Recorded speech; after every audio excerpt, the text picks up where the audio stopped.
Hey, what's going on, everybody? Welcome to the program. It's the Jeff Gerstmann Show. I'm Jeff Gerstmann, joined by Adam. Boys, Adam, how's it going, man? Good, Jeff. How are you, bud? I'm doing real good. Good to see you. Good to see you, too. Yeah, I feel like we talk on the phone and play video games, but I have not seen you in right here. I don't face to face. Yeah, it's been an eventful little time here. Well, a little time, whatever. You're out here launching something new, Vivrato, brand new, exclusive. Brand new. We'll get to that. But what have you been up to? What have you been doing? What have you been playing? Oh man, playing the game of life a lot. Juggling two teenagers and playing games and starting a company. There's a lot of gamification of that side of things. Mm-hmm. It's funny you were talking about like seeing each other because my kids. So the kids these days, they don't use headsets. Mm-hmm. They FaceTime each other, and so they just see each other's nostrils. So their phones are basically like all looking up at each other. Oh, because they're all holding it like this. No, no, not like Johnny V. Oh, okay. I thought they were. No, they leave it on the table beside the keyboard, and they just leave it on. So because they want the video for some reason instead of just audio only. Anyway, so it's nice to be able to see you. It's just how they do things. Yeah, my daughter, she's 5, and she came home from school. It's been a couple of times now, but we finally did it over the holiday break. There was someone who wanted to like get her on the phone and talk to her, and so you had to like text the mom and all this other stuff. And this boy wanted to get on the FaceTime with, and so like and he's like, I'm hearing his end of the conversation and occasionally seeing the phone and seeing that he's just like running around like a maniac, going like, I got a lizard. And look at my lizard, and just like running around like a maniac. And then she's running outside going, look at my bike, and my, her little brother who's 3 is running around behind her trying to be a part of it too. And it was just, it's amazing to watch. But I love it. It's like, this is not an effective way to communicate at all, people. I don't know what we're doing. No, you're dropping the call over and over again. It's a disaster. All of it's different, Jeff. That's gonna be that's the theme of our chat today. All of it's different.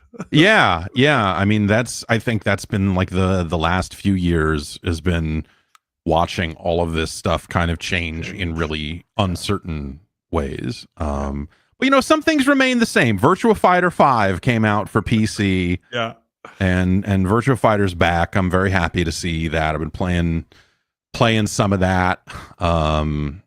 And it's been nice to get back into it. It's exciting to see Sega kind of returning to some of those franchises. Like, I don't know, man. I worry that it just seems like an opportunity for them to, like a lot of games come back and they're bad, right? Or a lot of games come back and they're like, you have not capitalized on the thing that I remember about this. Right. And I always worry about that. But Virtua Fighter has been gone for so long that having even just this reissue of the last game, a reissue, because this came out on PS4 originally, but it's been really nice to play that. That's kind of what I've been playing. I mean, obviously you've been busy, starting up a new company and getting decks of cards printed and all this other stuff. And like, are you getting some time in, or is it just Call of Duty Zombies?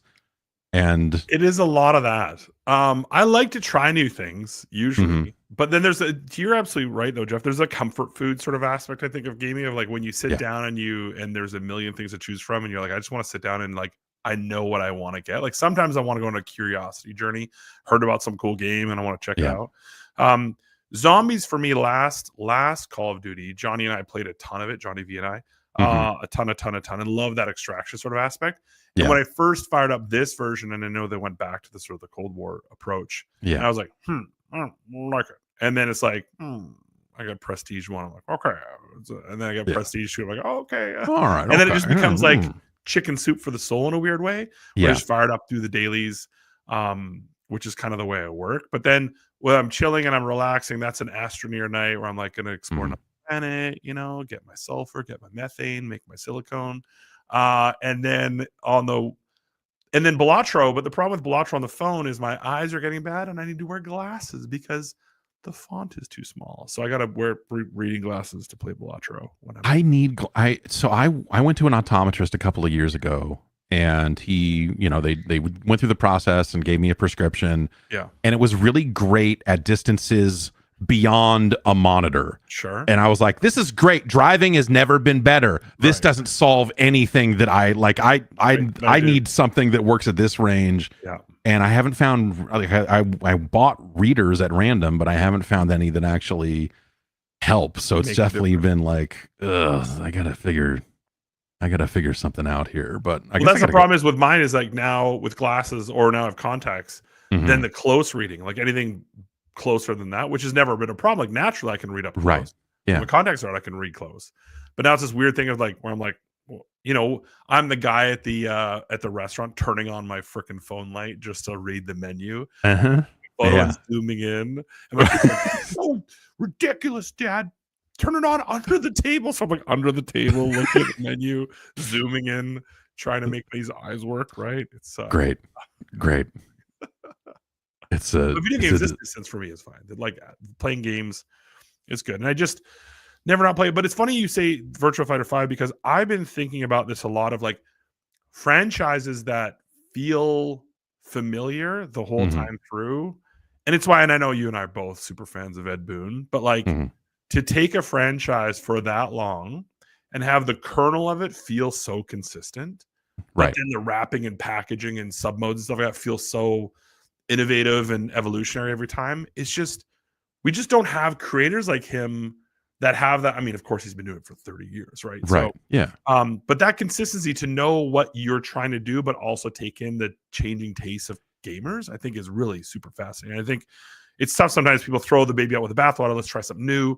Right. That was sort of my reaction to zombies this season at first, or this year at first. I was like, man. And I'm like, man, okay, it's pretty comfortable once and we got to play the other night too. Yeah. It was, and that was like the first time I'd actually done like a good run in this year's game. Yeah. And it was all right. It was, it was okay. Like I'm normally not a big zombies guy, but so like, since you didn't play a lot of the older ones, like this is that kind of return to form of what they've been doing since like World at War. Sure. But a lot of that was way more confined and way more about like there is a window with dudes, climbing through it, and you can walk up to it and board the window up.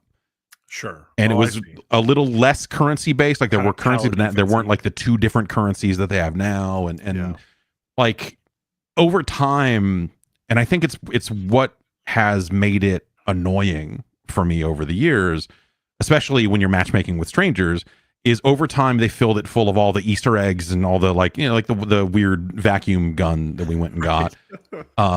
They filled it full of that. And if you're a player who's just like jumping in for the first time, or you're not watching a bunch of YouTube videos about what you're supposed to do, all the other players have a very regimented way about how they play it. And you as a new player coming in, you're out in the cold, they're shitting on you constantly, or whether it's voice chat or not, you're just it's impossible to feel like you're contributing properly by just like shooting fucking zombies, which is like What I'm surprised though is actually like I've found shockingly that I've come across zero, like maybe one game. So I'm now about to go.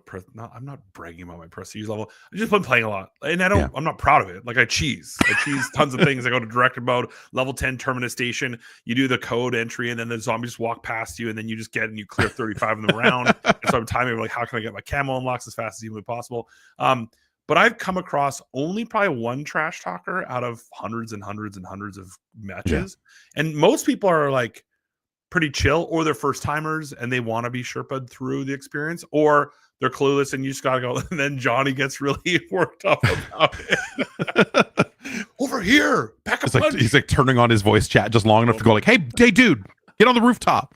But like, even like the thing I'll say is like, it is overwhelming. It is overwhelming. Yeah. There's a lot of things that you can do, or it's just like, what are we doing? Are we extracting? Why should we extract? I don't even understand what the benefit is. Do I get XP or do I get level ups? Where are the Easter eggs? And well, I think they've done a little bit better about like handling some of that stuff where like, oh, they're going to pop up on screen like, hey, there's a challenge happening and it's happening over here. Like that's stuff that they didn't do in years past. Like everything was a little bit more obfuscated. And so you were just kind of left to go like, okay, well, I'm going to go this way. And then someone would yell at you like, I can't believe you opened that door. You wasted. You don't open that door until round 11, and you're like, "Fuck off! What the fuck am I doing?" Like this is. It's like League of Legends zombies. Basically, yeah. You're jumbling wrong. Yeah, Yeah, dude. And so help, like, man. yeah, like that mode has always been like really frustrating on that end of things. And I think they've done a little bit better of a job of like removing some of those aspects of it. Like that was the thing I was struck by when we were running around, is like we were moving around all parts of that map. Yes. As opposed to like moving through it and going, we're going to hole up here, and this is the spot, and we guard this window, and like it was a lot more like, oh, I'm going to go over here and upgrade this weapon, and I was like, okay, and you could go do that alone without it. Okay, everyone has to come with me, and we have to do this, and like it was a little bit easier for people to just get around. And now you're almost managing. Nice. It's like one of those marble boards, right, where you're like managing almost the flow. Like the zombies are a fluid that you're trying to sort of manage through the level, and you don't get backed into a corner. That's the only time people go down or playing poorly is when they're just getting cornered. And I do it a lot too. I go down all the time. But so it's that fluidity, and I kind of like that dance. Like it's just rare nowadays that you're allowed to be an authority in anything in the gaming space, and PvE is just my jam. So and that's just played a lot of Helldivers 2 when it first came out. Played a lot of Space Marine 2. Johnny and I just play a lot of like co-op stuff together. Right. But then this one just felt like sort of just home for a bit, and it's one of those things that I don't recommend to people per se, not because I don't like it, but it's like you almost like, I don't want to say pick your poison. It's my donut, with Krispy Kreme, which for now, and then it's gonna be something new, in a few months, I'm sure. New map out today. Oh yeah, season 2 just started today. I'm looking at Steam over here. All right, 22 gig download. All right, gotta watch my TikTok. So I use TikTok as a task list maker when new games come out. Pretty amazing. It'll push me like cheats and cheeses, and then I like them, and I go through the level, and then I unlike each video as I finish that task. I did it with Elden Ring, massive sort of leveling up and stuff like that.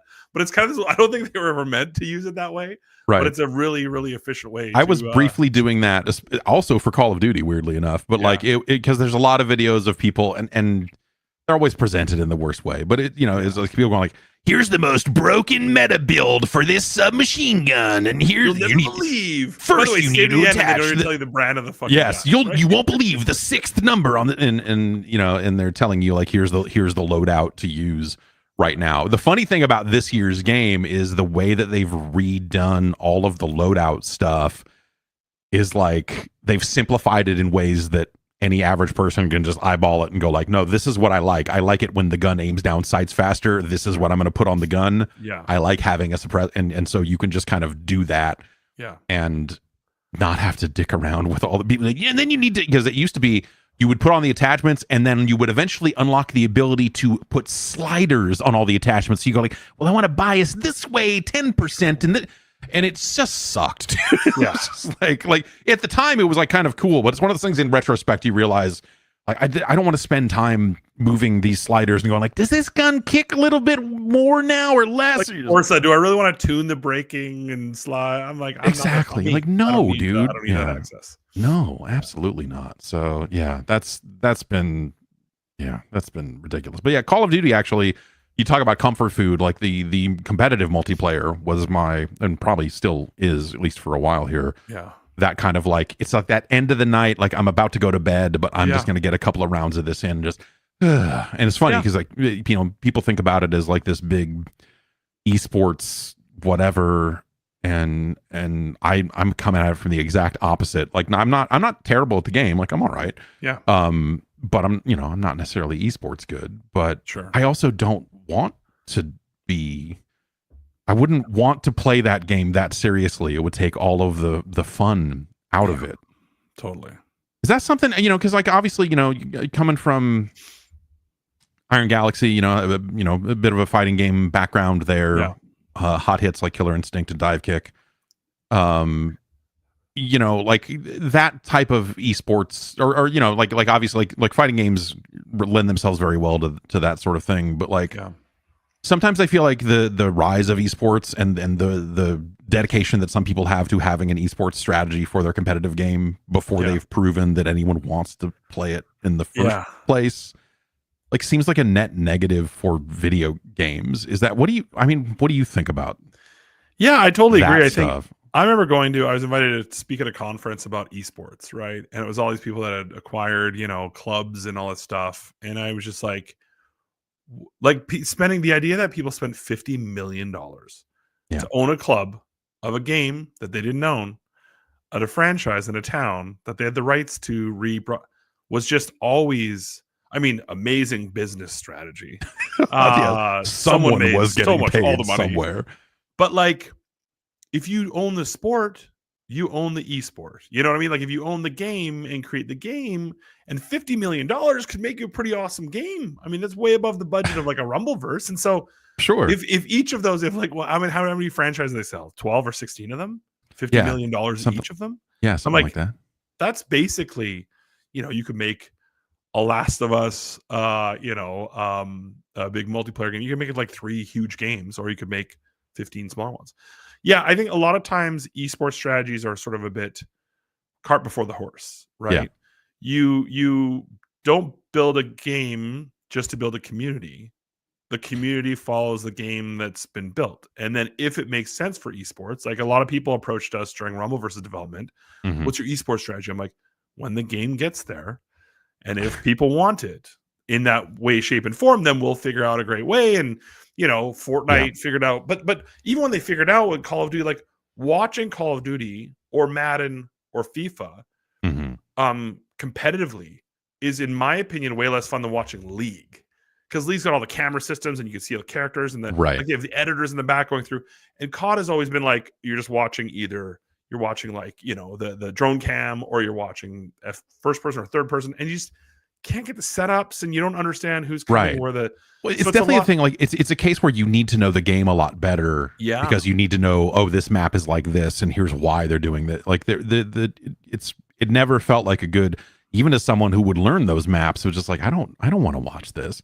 And so first person games, right? It's kind of like why, even though I love, as a Canadian, love to trash talk American football, right? Sure. The game where they throw things with their hands, but called football, that one. Right. Yeah, when you're watching, why, like, you get to see the plays get created. And I think with an FPS where it's not a team-based thing. It's not like you're playing roles, like an Overwatch or But even in Overwatch, it's still, I think Overwatch, part of it's just the camera. Just like, like, yes, there are setups, and even in Call of Duty, they're gonna like, okay, 2 of us are going this way, 3 are going, they'll have strategies, but it's not basketball. It's not, and it's not Dota. It's not League. Like you can see that stuff from above and see that bird's eye view of what's happening, and it works. It does. And so I think too many people are like, just, I can add it onto my game, or my game will be esports ready. And then it's like, then the community, the training, the fascinating stat that I learned, it's probably different now, but like the average esports player retires at 21.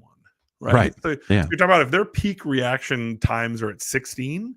So it means they have to be like practicing and getting into the game at 12. Let's talk about maturity level and stuff like that by then.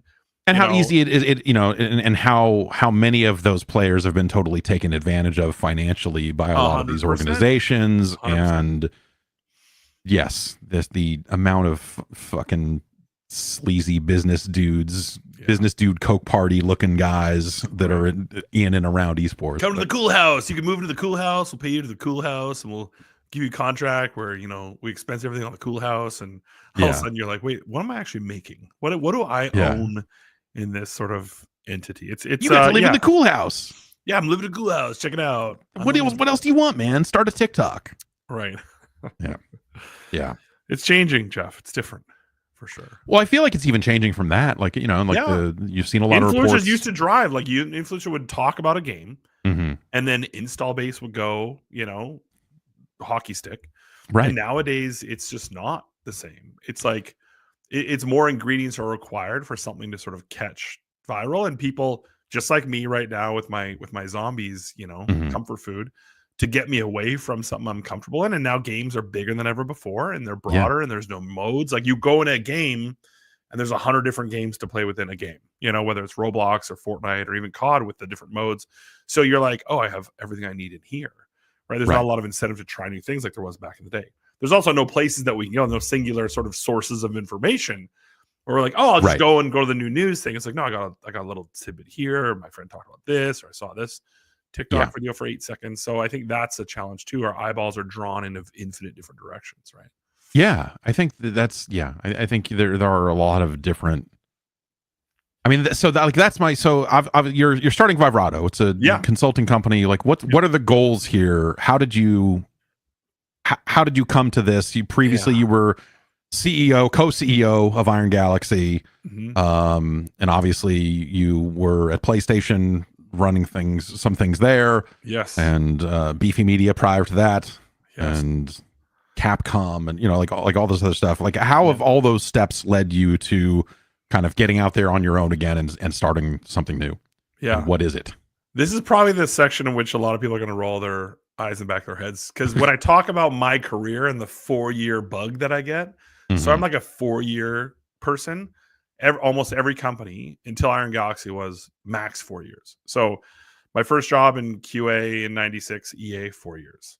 I Mm-hmm. left games for a couple of years to do some startup stuff, which was interesting. But when I came back, it was like Next Level Games was a shorter stint. That was like a 1.5-year contract.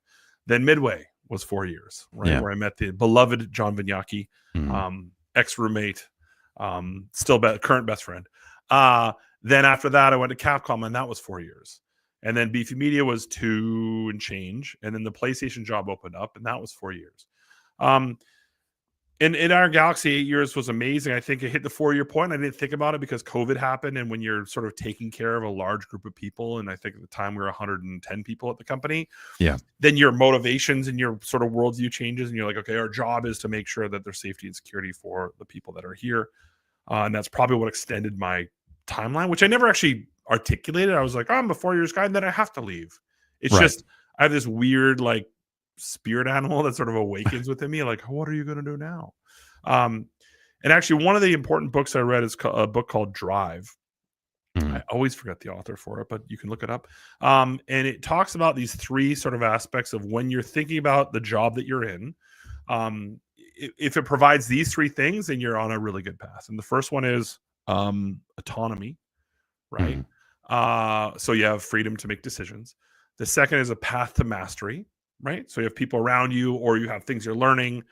And the third is a sense of purpose, right? Whether the organization gives you purpose, or you know exactly what you're doing.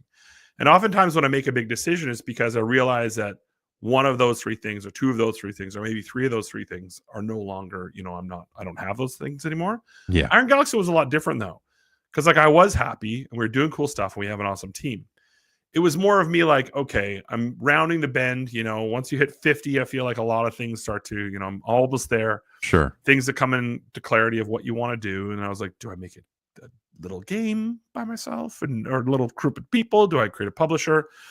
And I started talking to a lot of friends in the games industry about their challenges. And the question was kind of goofy when I first started asking. It was like, what is the biggest problem in the video games industry? Mm-hmm. And for some reason, the very first person I asked, I pulled out my phone and I wrote down their answer. And I still have them in order of all the answers. Oh, wow. Yeah. And so the first 10 people that I asked gave me 10 different answers. Mm-hmm. And I was like, okay, no repeats? That's weird. Yeah. Then I kept going with it. And it was studio heads, it was executives, it was very senior people, like people that have been in the industry 15 plus years or whatever. A lot of people from marketing backgrounds, people from Europe, all this stuff. Next 20 people I asked, 18 new answers.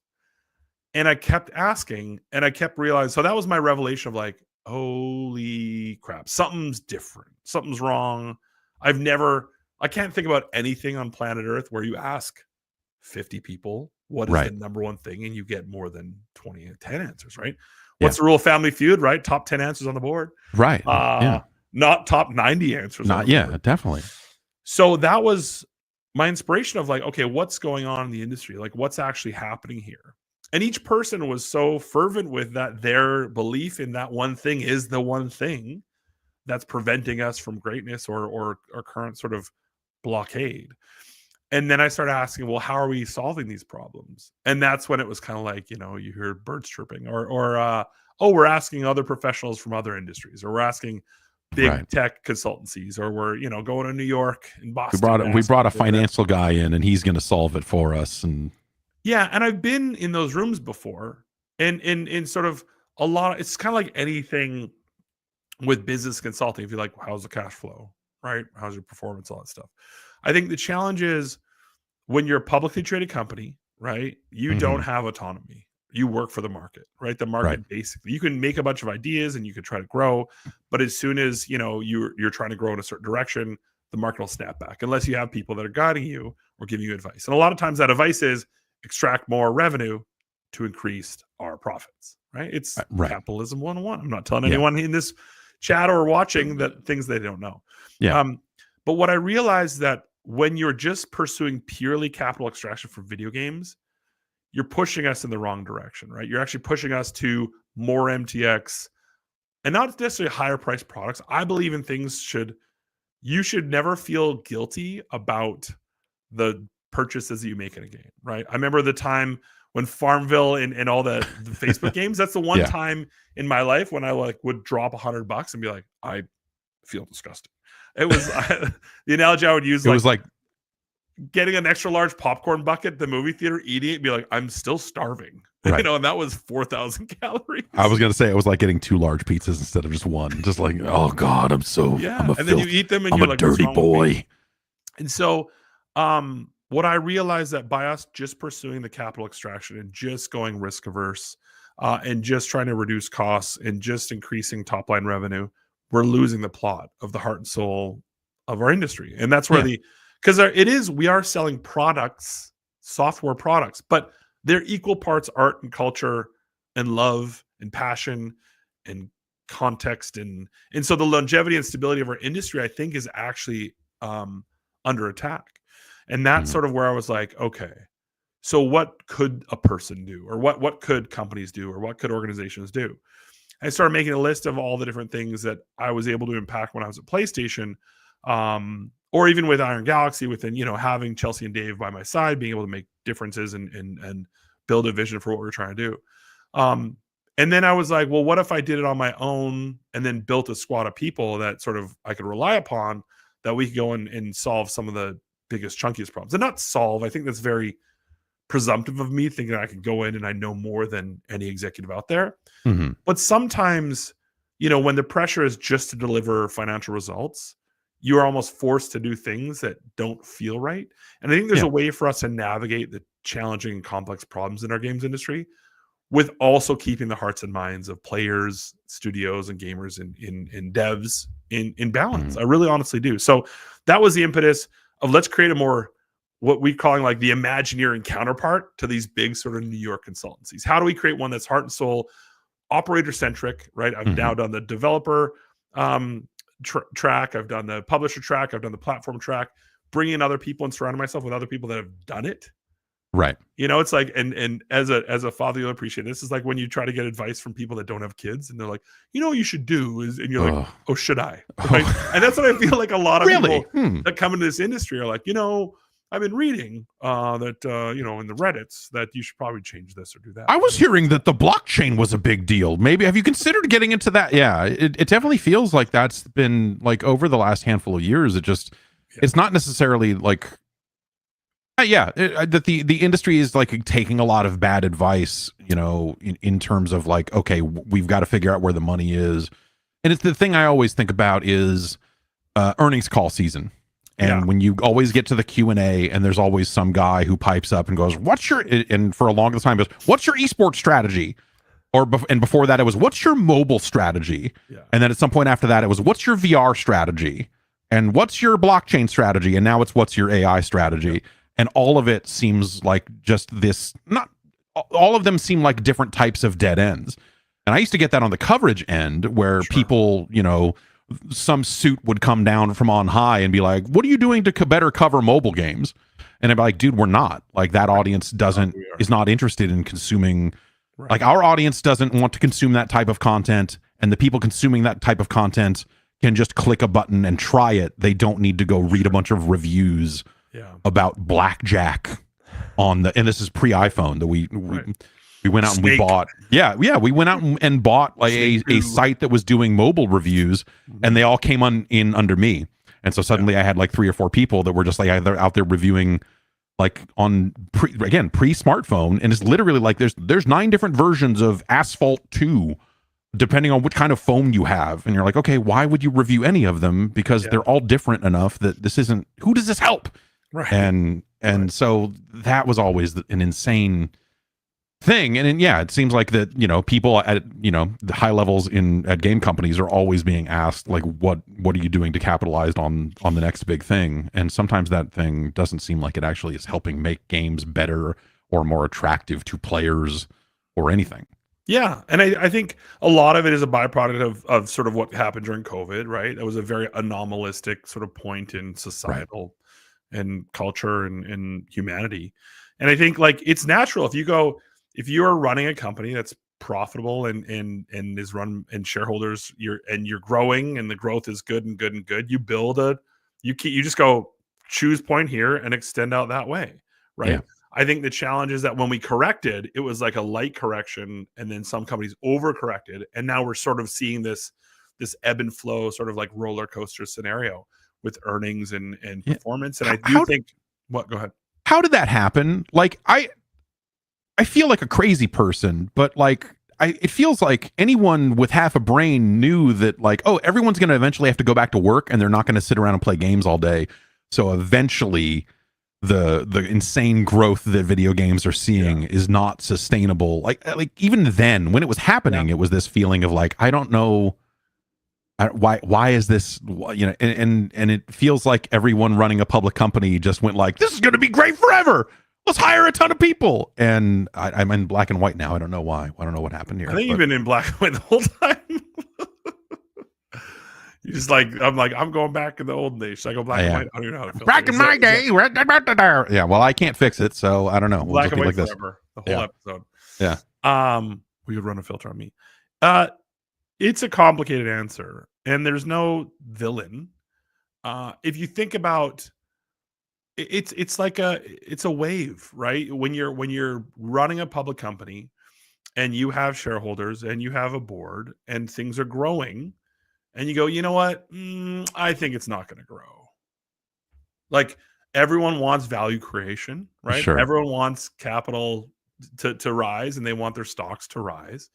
And so if you're trying to be like, well, I want to save, I want to put all the potatoes in the basement with the beets and save for a rainy day. Some developers I know did that, but then the problem is it was also like the transaction market for acquisitions was super high. Yeah. And so it was like kind of this fervor all around. And it's hard when all of that's happening to pause and be like, let's let the cooler heads prevail. Because in the end, the corrections that did happen, the market cap didn't plummet for many of these big companies as much as they would usually commensurately with the amount of staff that they let off. And profitability largely isn't down astronomically. It's like single digit off, right? And it's a lot of the trends that we're extrapolating are like, hey, it's many of the same games that are making the same money, but it's still Call of Duty is doing great, and GTA 6 will still be a massive cataclysmic event in the industry. But you're right, it's easy to sit, and this is the thing why observers versus people in the rooms oftentimes have their take, and again, respect that everyone has an opinion.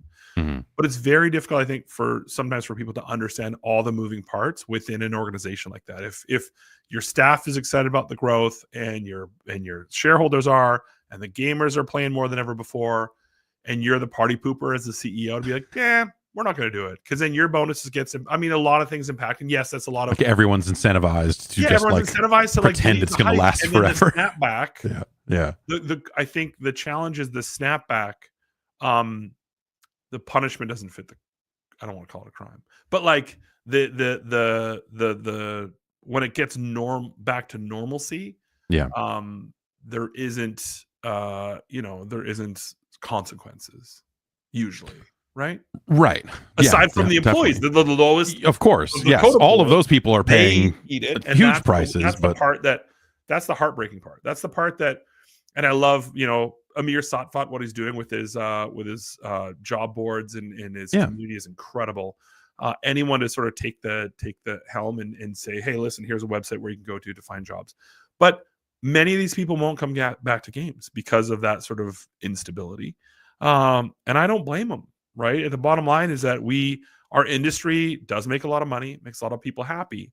It also takes a lot of risks, and we try to keep it stable. But it's tumultuous, and I think this is just these last few years of tumult have sort of shown us, from the layoffs to studio closures, which is, I think, equally a tragic tale. Yeah, it's just a bummer. And so, but I think the thing is, people will never stop playing games, right? More people will continue to play games every day than ever before.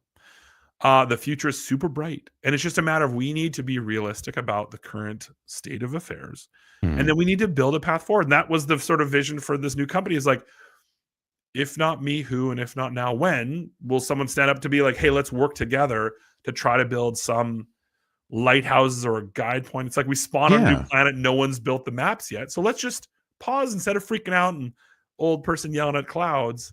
Let's actually go step by step. Let's go out.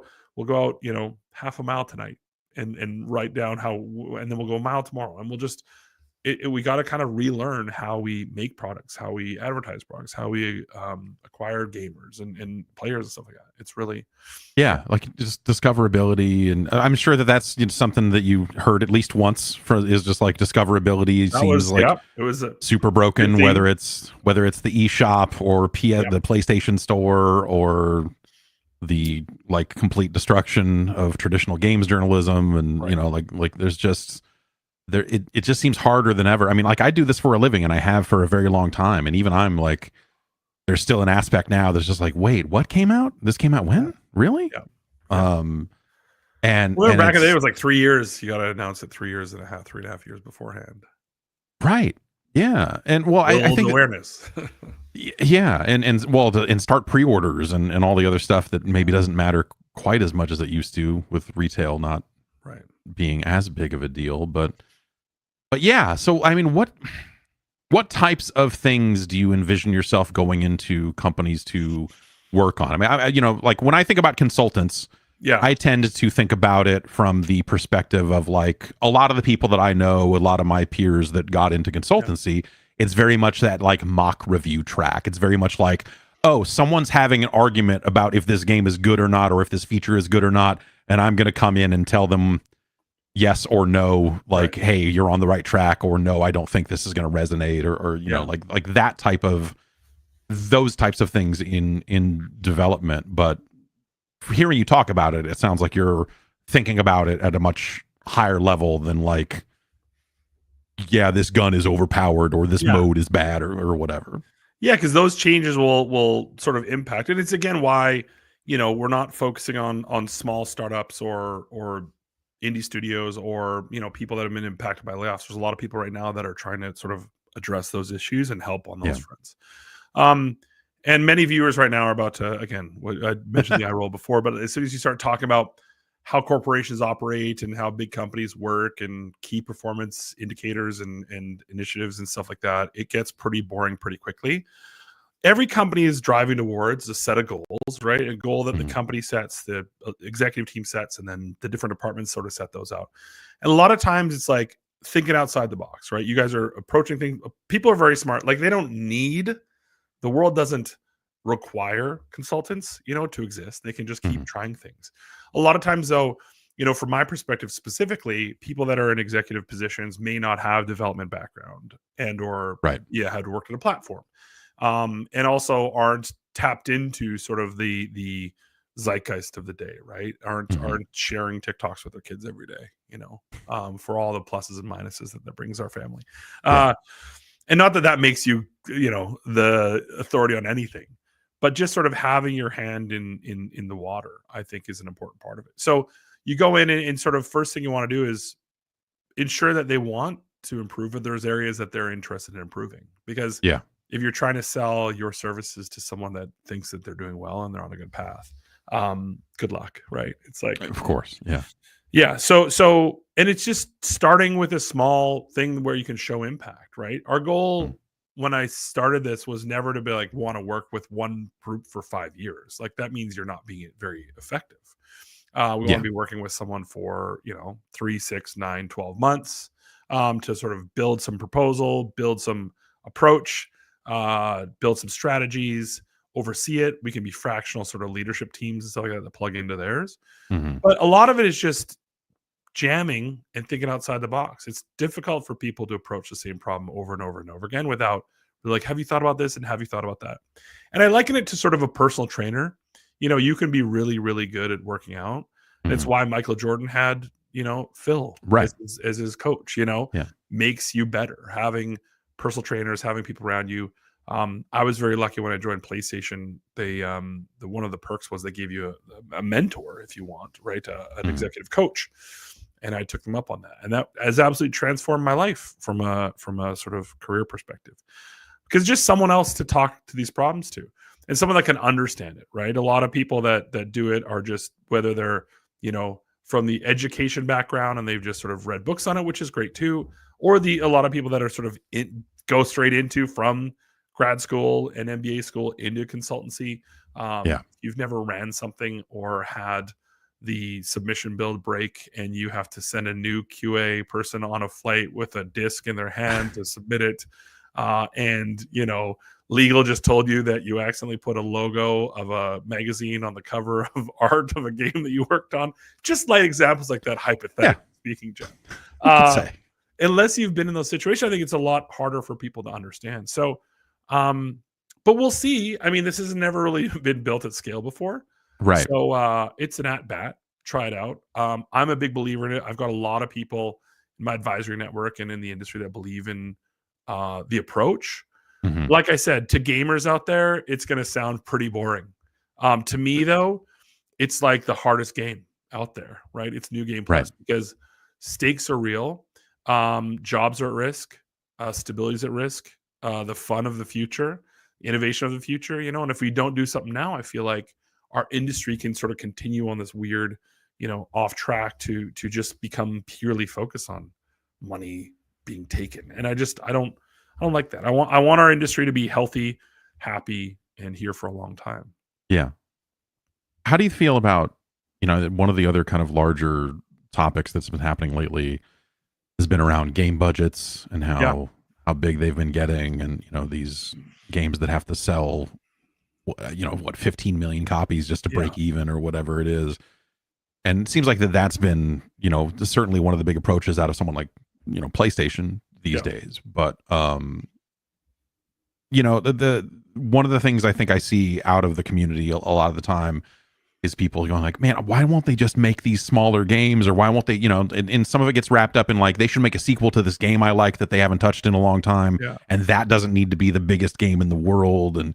And do you think that there's a path forward where some of these publishers that focus on these massive AAA, 4K extravaganzas, that they instead go, okay, we're actually going to place more smaller bets? Like I think about it like Midway, that kind of mid-tier publisher that kind of went away, that doesn't exist anymore. But like Midway put out a lot of games in an era when publishers were putting out a lot of games and they weren't all great. You're like, oh, well, okay, here's Dr. Mudo and here's this, like whatever the hell else is happening.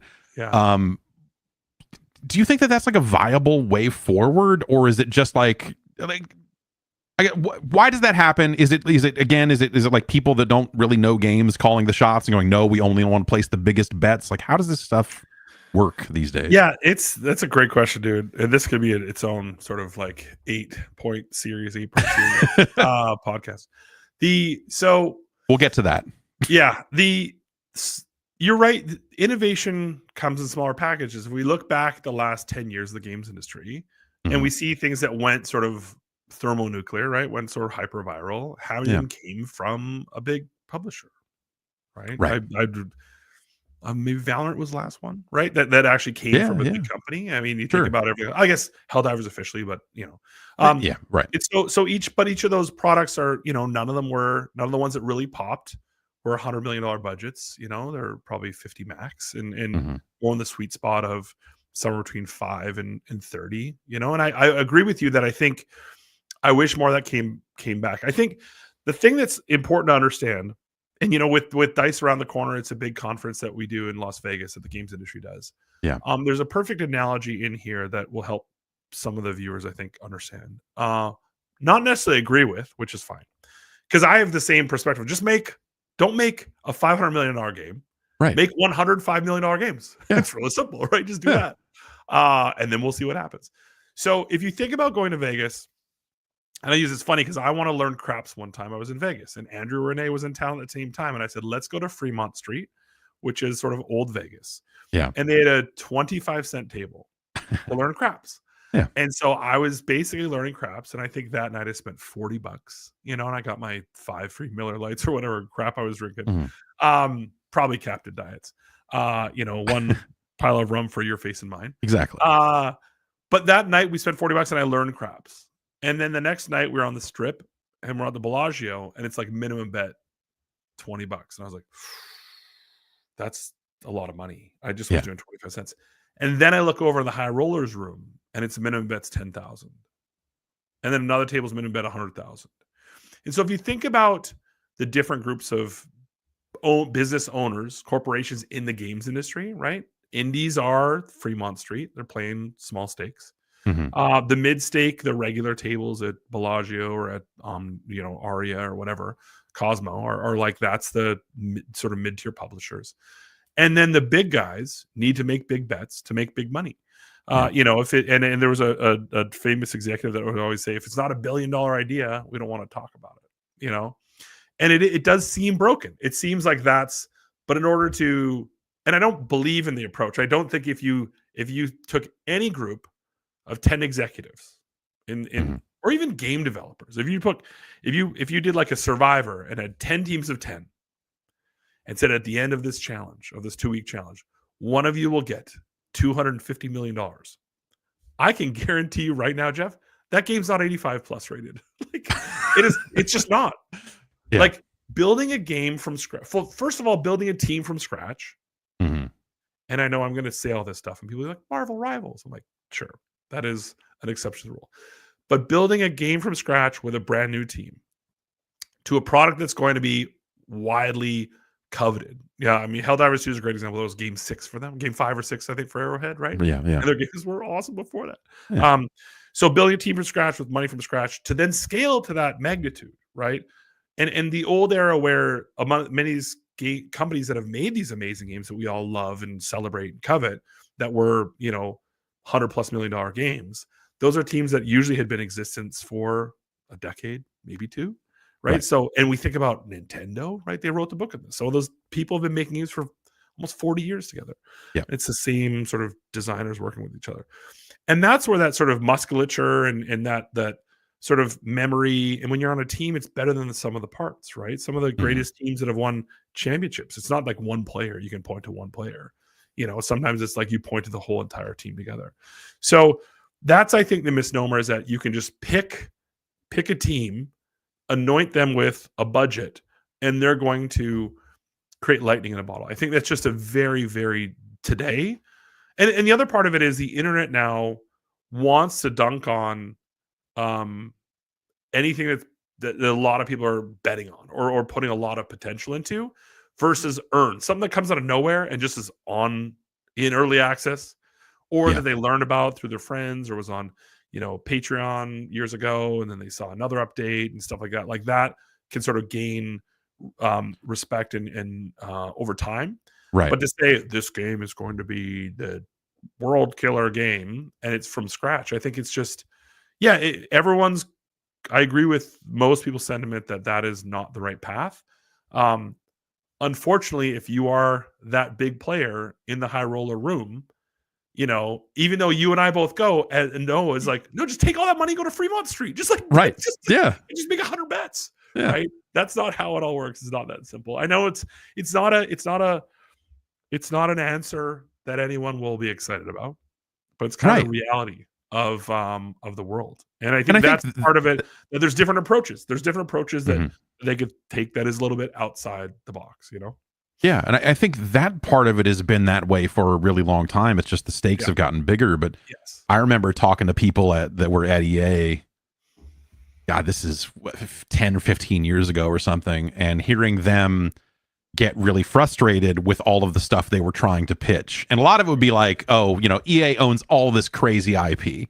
Right. Desert Strike, whatever, like Ultimate, like all of the stuff that they still have their hands on. And they would have these pitches for games like that and just get they wouldn't even get the meeting to pitch it because it'd be like, unless this is a X number of $1 million idea, don't even bring it to us. Like, Yeah. we don't even care, dude. And so it limited the number of types, the different types of pitches that people could even come up with internally, Yeah. because they're like, well, they only want to hear things that are going to make this amount of money, and this IP, or our tiny helicopter game, is never going to get there. Right. And it was always very frustrating, but like, I could understand it. And I think over the years, as that's just gotten, it's not just old IPs that I remember as a kid. It's new IP. It's just everything across the board. It's not necessarily that. Sometimes it feels like like the easy thing to say is that the game industry has become very risk averse with a lot of these things, but like, it just feels like a very different type of risk ultimately. Yeah, it's like it's more risk forward when you think about betting $300 million or plus on a product. Especially if you're just like, well, we got this live service game in the tank, and we're gonna put it out there, and yeah, it's gonna sit alongside all of these other live service games that are making a ton of money, and we think we can chip away X% and monetize them at this rate, and we think that that'll catch on. Like, that stuff just feels crazy to me these days. Yeah, I think it's because more people have more opportunity. It goes back to a point you touched on earlier, the discoverability part of like, before we used to have people sitting at chairs and at home watching television commercials and going to movies and going to the 7 websites that had video game news. And now just to capture awareness, right? If there isn't some, Paul brother versus Tyson stunt attached to it to launch a new food beverage or drink beverage or whatever, like, it feels like, can you ever really make it? So in many ways, I think our attention kind of is being hacked. And I think, so you're right that there is big bets.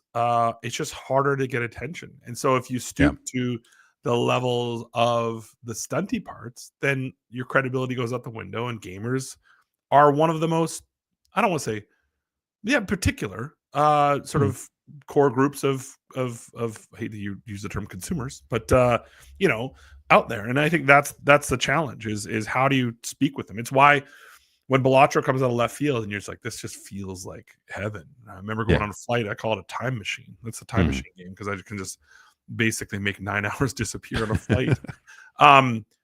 But you root for the little guys, you root for the unknown ones, right?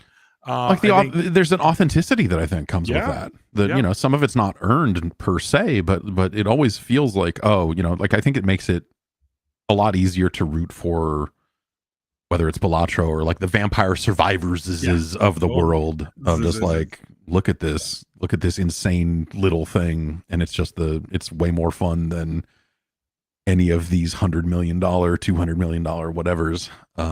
Side note, if you're into those types of games, Deep Rock Galactic Survival is awesome. I just love that game so much. So I haven't played it. I haven't played it since it first hit early access. I'm sure there's like a bunch of new stuff in it that I probably haven't seen. But so I played in early access. I maxed everything out, and then I didn't play it for 9 months, and then they reset everything and gave me back all my tokens. It was amazing. So I got to basically redline it again. But it's interesting, Jeff. I think the innovative part is tough because it's still happening. It's happening almost like despite some of the larger trends. Like this industry, that's why I believe in this industry so deeply, that we will persevere and we'll push through this stuff, because innovation is still going to be made. And if it's that, I remember, I'll never forget doing that panel. I think you and I talked about this many, many years ago at GDC when John Blow's game first came out, Braid. And he was doing a panel. I was on this panel. I was at Capcom at the time, because we were doing like Bionic Commando Rearmed and Street Fighter HD Remix, and John Blow was saying like, the best thing you should do as an independent developer is just stay at home for 4 years in your basement and make your game. And I was like, hey, can we do a quick poll of the room? How many people have 4 years of rent saved up? Right. And one guy put up his hand, and John Blow was like, why are you being a jerk? Kind of looking at me. I'm like, because no one can do that. Like, who can do that? That's like when Nintendo got up at GDC, they had their keynote, and they're like, yeah, we just hang out until we figure it out. We don't ship a game until we figure out how to actually make a good one. And developers just like looking at each other going like, yeah, that must be great if you're fucking Nintendo. Like, what? Yeah. Well, the other thing is, and I actually realized this from a lot of the studio visits that I was doing, is some of the greatest processes for game design and game creation came from studios that weren't project to project, work for hire pitching their next thing, that were back funded, right? They were basically what they call a cost center. What a cost center means in the business world means that you're just basically your whole entire cost to run your operations is written down every year. Yeah. So you don't have to be profitable within that group of people.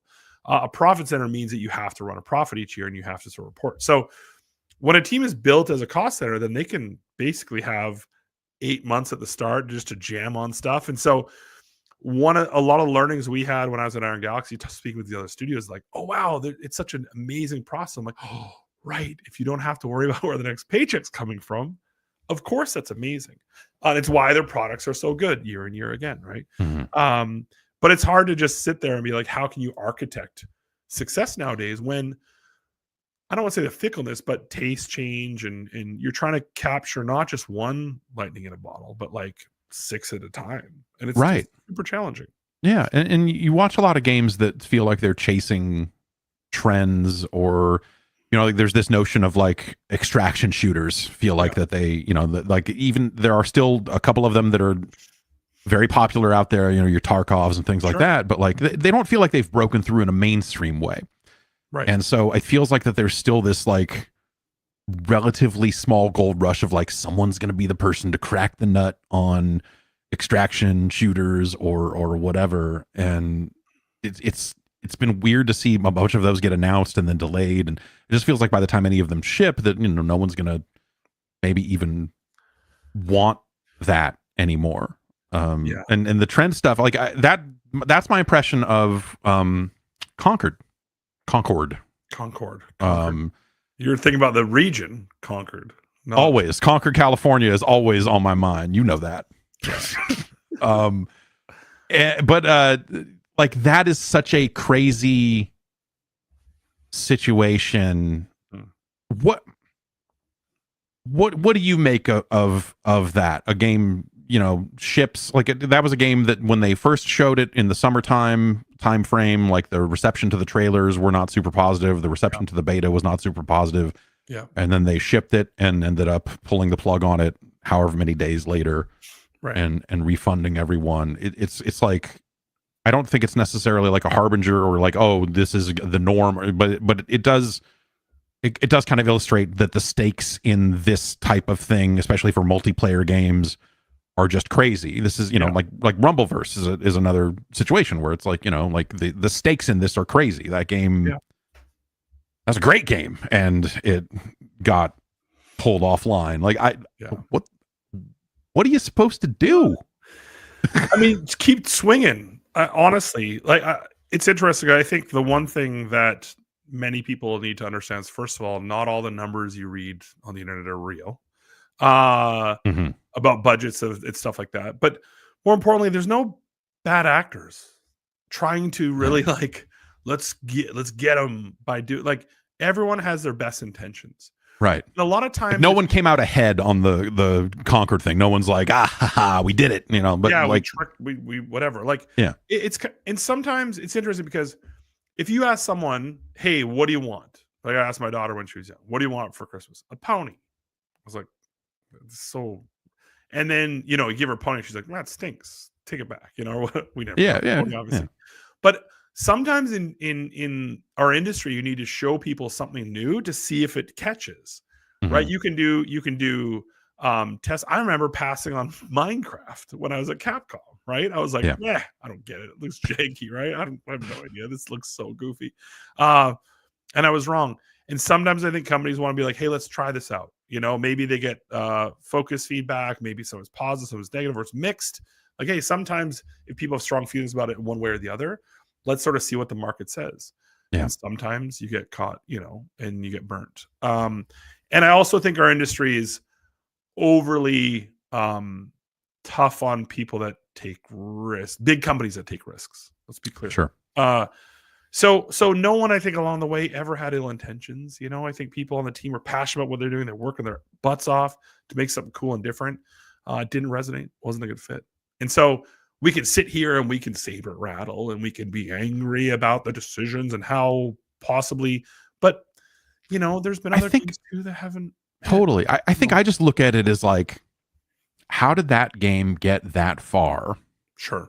Without someone stepping in. And I don't know, like, you know, you obviously spent some time in PlayStation, so yeah. But I look at it and go like, well, there was some amount of regime change in the middle of that game's promotion cycle and what have you. But like that's so late in the game that the decisions are probably already all made. And I just look at it and go like, again, like it's one of those situations of like, how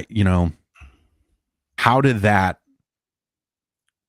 in a world where there are consultants and there are, there are a lot of opportunities out there, and they took the temperature of the public and all of that, maybe a little late, but I look at that and go like, how does something like that still happen in this day and age? Yeah. Of like, it just feels, again, like I don't want to like blow it out of proportion as like, oh, this is a big sign that the game industry, but it was this moment of just like, holy shit, what the fuck's going on out there? Sure. If they're shipping this, like they're burning discs. It's not just like, hey, we put a thing in early access and then decided it didn't resonate. It's like we went and manufactured stuff, and it's this first party ass game. It's crazy. Yeah, and it's very difficult to sort of do that sort of armchair of like what happened where and who, and oftentimes with an acquisition, because the studio was bought, right? It's like, well, what are we gonna do? We've already purchased the studio. Let's sort of see. I think on the flip side, if we think about all the games that have been canceled that we never saw.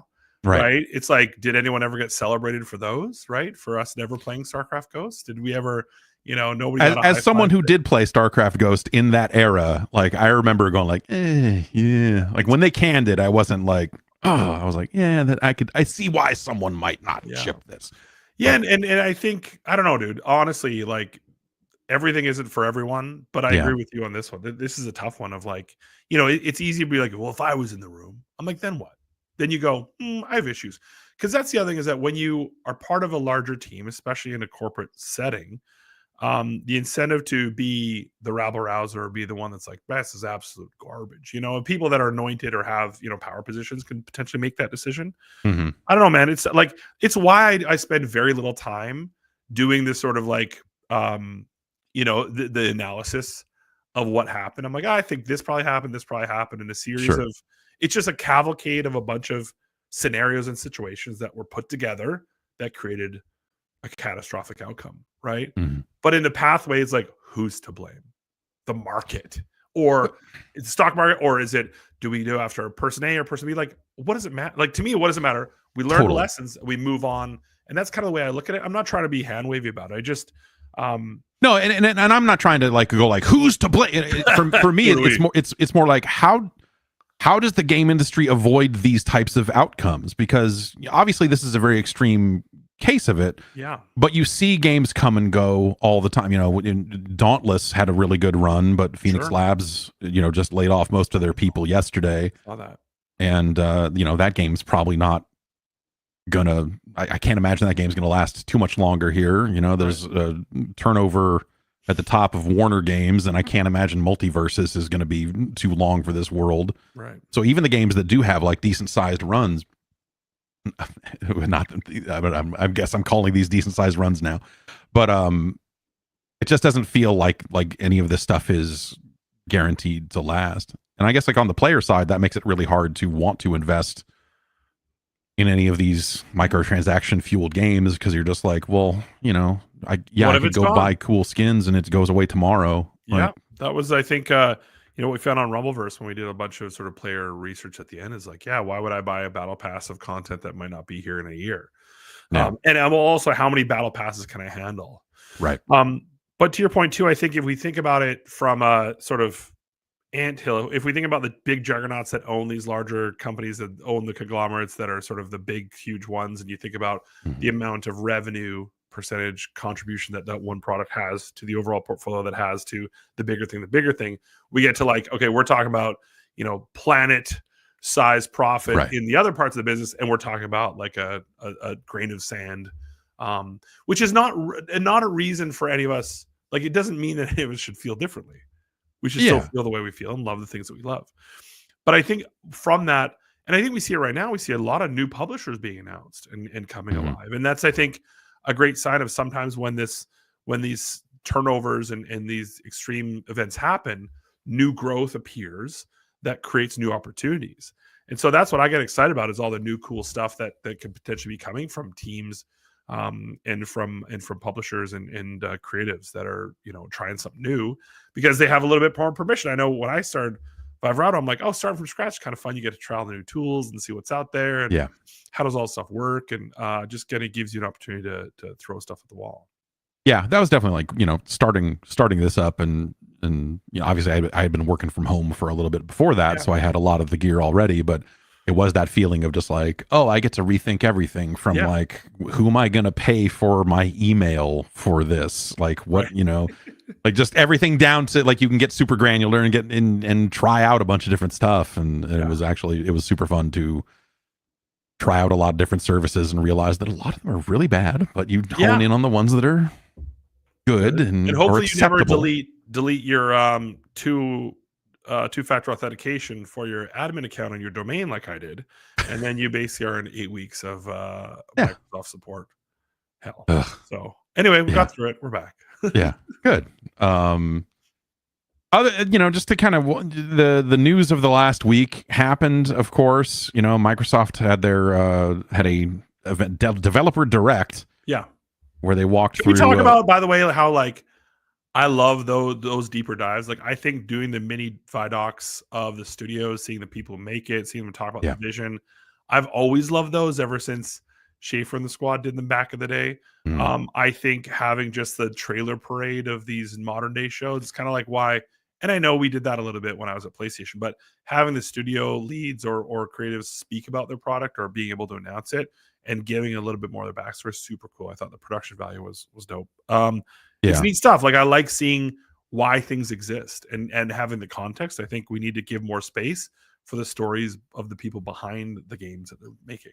Yeah, that's been something I've been big on for a while, and it's interesting because, we don't get to do it as much anymore because of just the climate out there being much more abrasive. Like there are so many more developers that, like 10 years ago, we could be interviewing and making them eat salted licorice and whatever else. That now that now everyone is much more like, no, we don't want to get out there because these people just immediately become a target for hate or whatever. It's a bummer, but like the seeing publishers and studios kind of pick up that torch a little bit, and even if it is a little more controlled, it's like there's one example I'll give from this developer direct that I think it proves your point, is that trailers for Doom: The Dark Ages, they look cool. Yeah. But like in the back of my head, I'm always like, yeah, Doom Eternal, the changes they decided to make there, I don't think that was the right move for the franchise. And so like that is still stuck in my head. Yeah. There was literally like 2 sentences from Hugo in that thing where he's just like, yeah, this is much more on the ground than Doom Eternal. I'm like, okay, word. I'm great. Perfect. Yeah. You have like addressed these issues and now I'm like completely on board with this thing. Yeah. I love that. And so there's a little bit of that context. Exactly. Of it's like a wink to the audience of like, I know what we're not shitting on it. We would not shit on it, but we're just gonna say this is a little different than the thing we did before. And that was huge. And then them teaming up with Team Ninja to do Ninja Gaiden 4. That's a big one to finally get announced, and Platinum Games is working on it.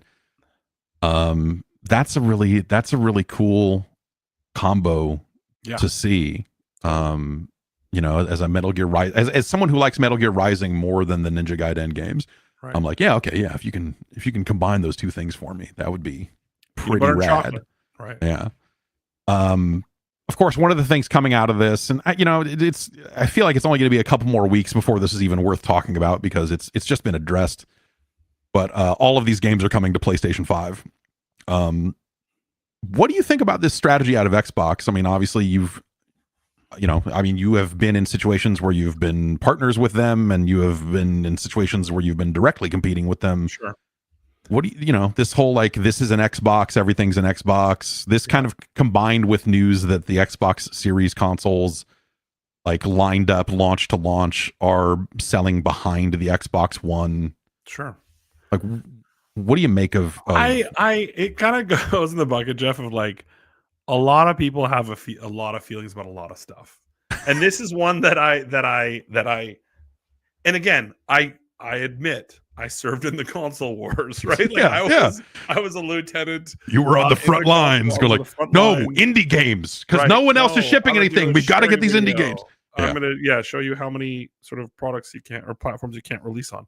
I will be the first to admit that I was on that side of things. I think the world's changed a lot, and so consoles used to be about the battle for, and also if we look back to the very old days, I think there was a lot more camaraderie, and then the Sega do what Nintendo don't. I think that started this whole like, isn't it exciting that they're rivals?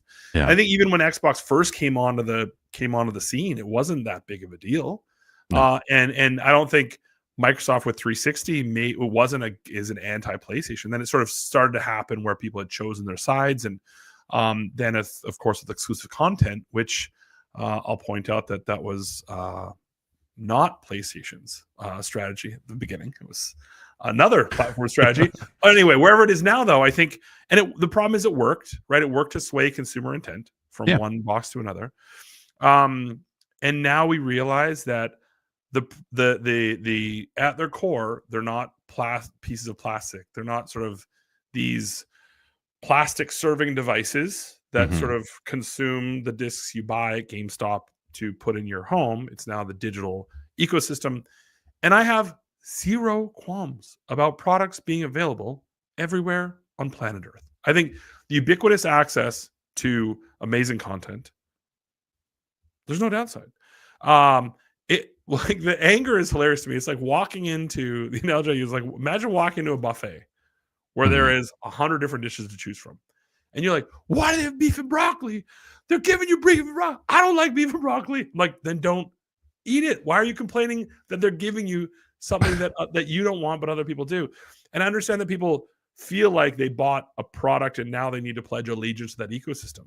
But I think you can both understand, like, my kids don't care. The next generation won't care.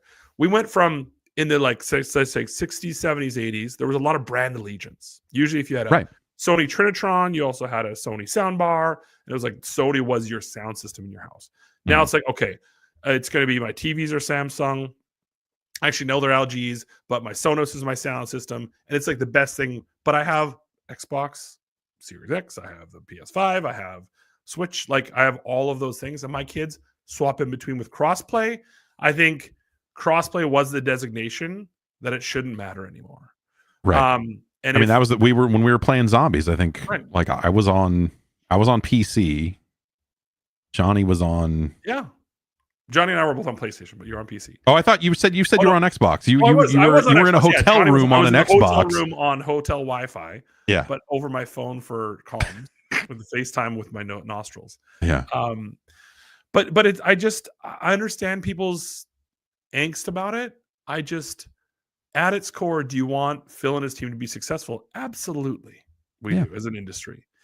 And for them to be more successful, do you want more people playing the products that they build? Absolutely. Do you want more developers celebrated and the experience we played? Absolutely. Like none of it, I don't think is, I don't have a reasonable conversation about the modern world. And you'd be like, they should hold it back. I don't. Help me understand, Jeff. Maybe you can articulate to me.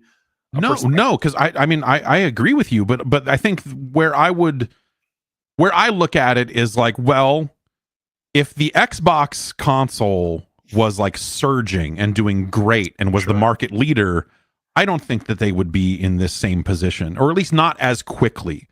Because I do think that Sony eventually ends up here one way or the other as well. But they're just not there yet, and they don't have to say anything because all of the focus is on Microsoft because they're flailing a little bit. Sure. But I think that's the situation. I look at it as like, well, they're doing what they need to do to make it work because the console isn't selling, like there's not as much, or not. I mean, it is selling. It's just not selling outside the US, or it's not doing the numbers that even the Xbox One was, which that was not a great generation for them either.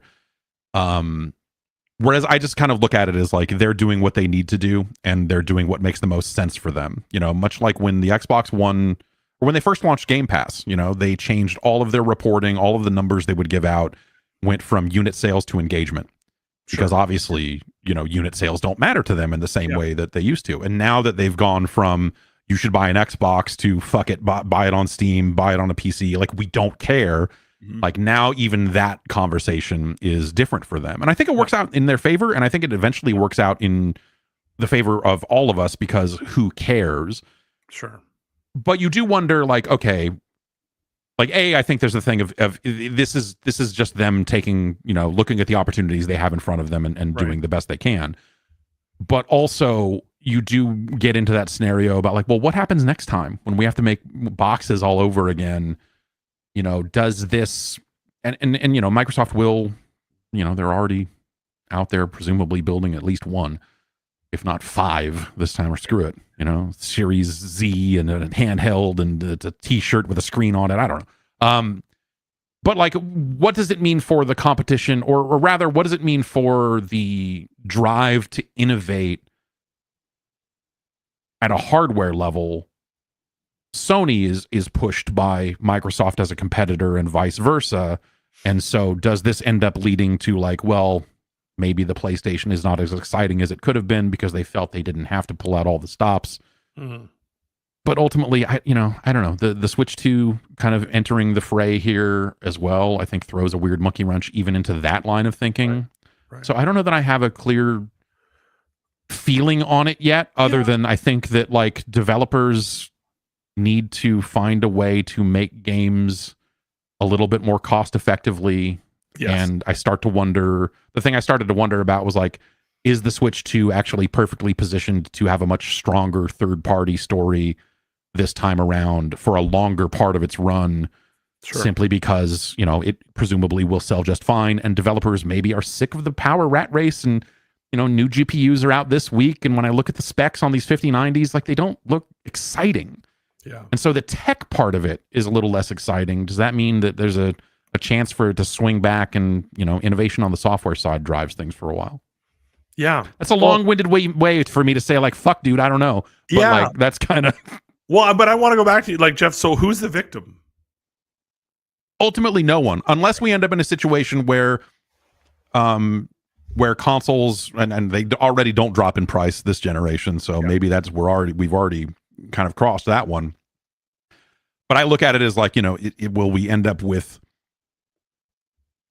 consoles that are not as powerful as they could be because they're not being driven by competition, or consoles that are not, doing new bells and whistles because they feel that they don't have to innovate because that competitive spirit is not driving them anymore. Or because their kids theoretical. are still playing Roblox. Or because their kids are all still playing Minecraft and Roblox and the 9 games. I remember I had a conversation with you 15, this was a very long time ago, but I remember talking to you. This was, I think, in the Beefy Media days. And if not like Capcom era, but it was that feeling you were like, man, everyone's just playing Minecraft, and no one knows, like, no one out there is signing games right now because they're not sure if they want to sign the next Minecraft or the next nothing like Minecraft, and everything is just frozen. And it feels like that has been the case ever since.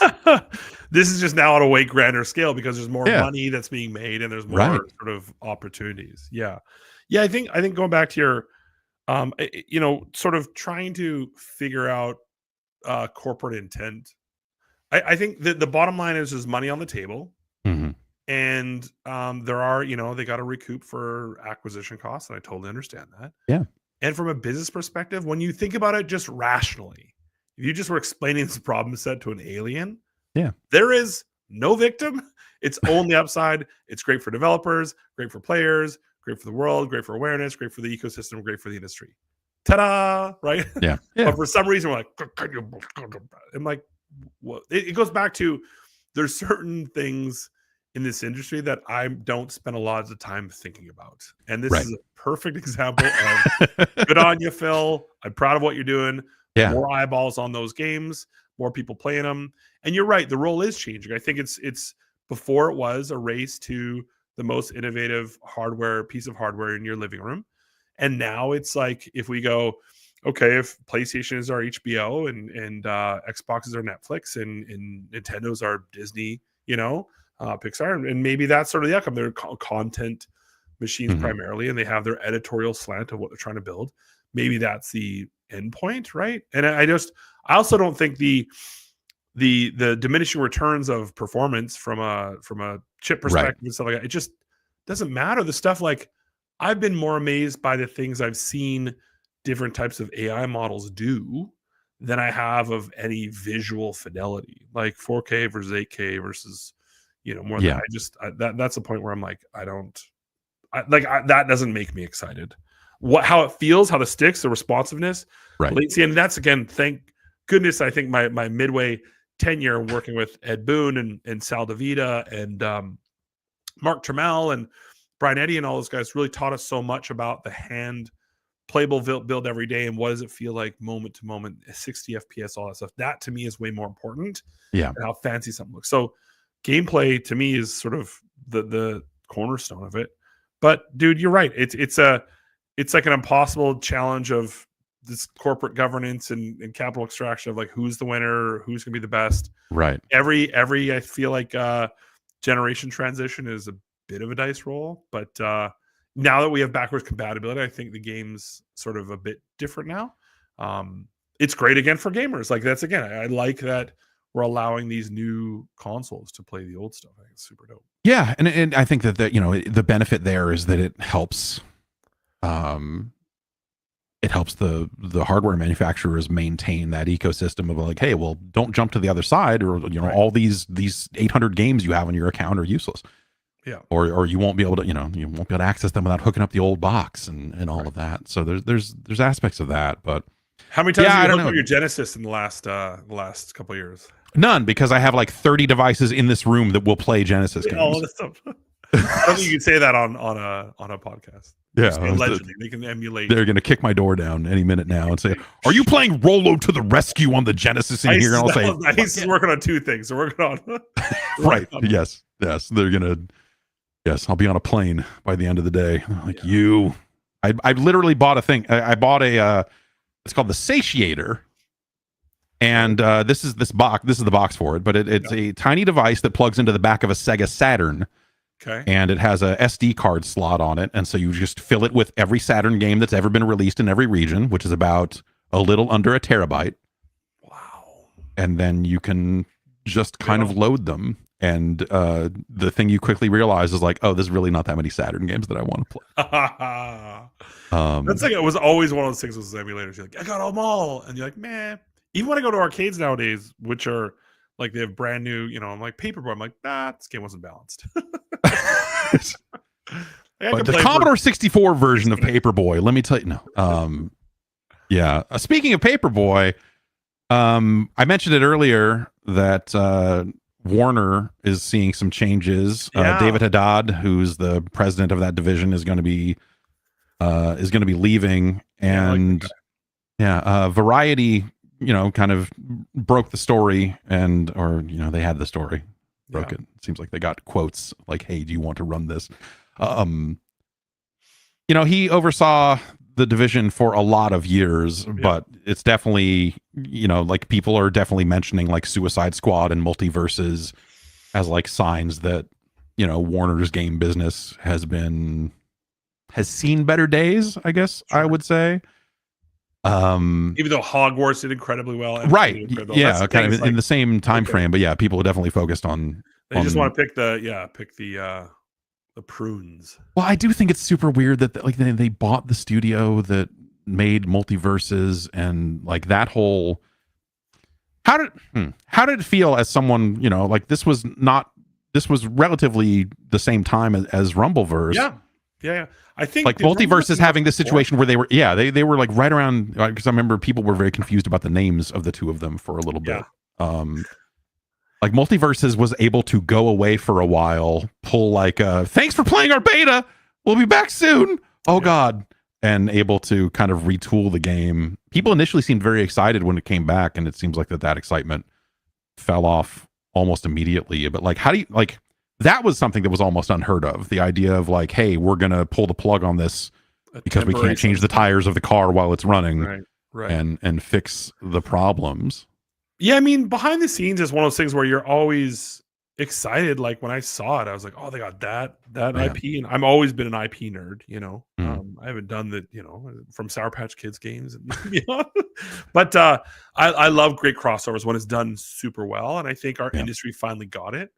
I think if we go back to like the Chronicles of Riddick, I think was my favorite first early day sort of crossover, and then from the Batman franchise and beyond. And so Yeah. I thought the way they were celebrating the IPs was super, super cool. And because Mm. their game was so much different than Rumbleverse, like when you think about, you're making another combat game. I'm like, yeah, Knockout City was also like a sports kind of Sure. like they're all great teams making awesome stuff. And so there's sort of a excitement. You want everyone to survive and to be successful. But then, yeah, when they were like, we're going offline to sort of retool it and figure it out, and you're like the messaging part of it's always from a player perspective. You go, are people gonna love Right. it, hate it?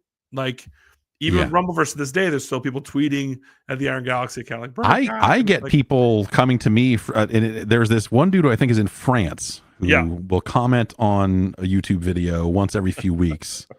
Just going like, "Can you please find out what is happening with Rumbleverse?" Please. And ping Dave Lang. Just ping Dave Lang directly. Just hit him up. Yeah, it's his fault. No.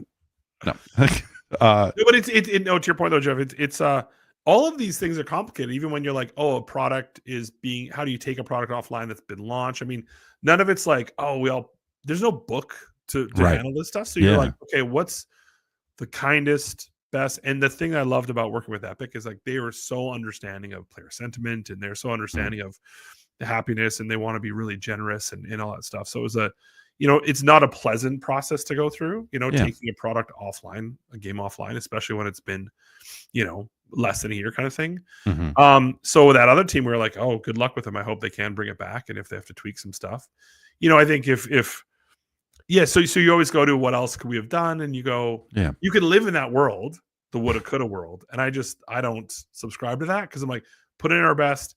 We worked with Epic. They gave us access to everyone at the company. They were incredibly supportive partners. Kyle and Nico and Hector and Steve Allison, they were amazing to work with. They rolled out the red carpet, and then it didn't hit, or it didn't retain, or it had some good downloads, but like the numbers weren't working. Like at the end of the day, it's a business. Yes, you can have personal feelings and you can be bummed about stuff, right? But you can't. It's not gonna. Games come and go. And I wish there was. I think we've talked a long time about this repository for things that go offline. If there was a way we could put them in. What's that area in Deadpool and Wolverine where everything goes? When it's nuked to the outer lands. I don't know. Outer lands. No. Private servers, man. That's where it's all at. You want to run? I'm running my own WoW Classic server. I don't need them. Yeah. No.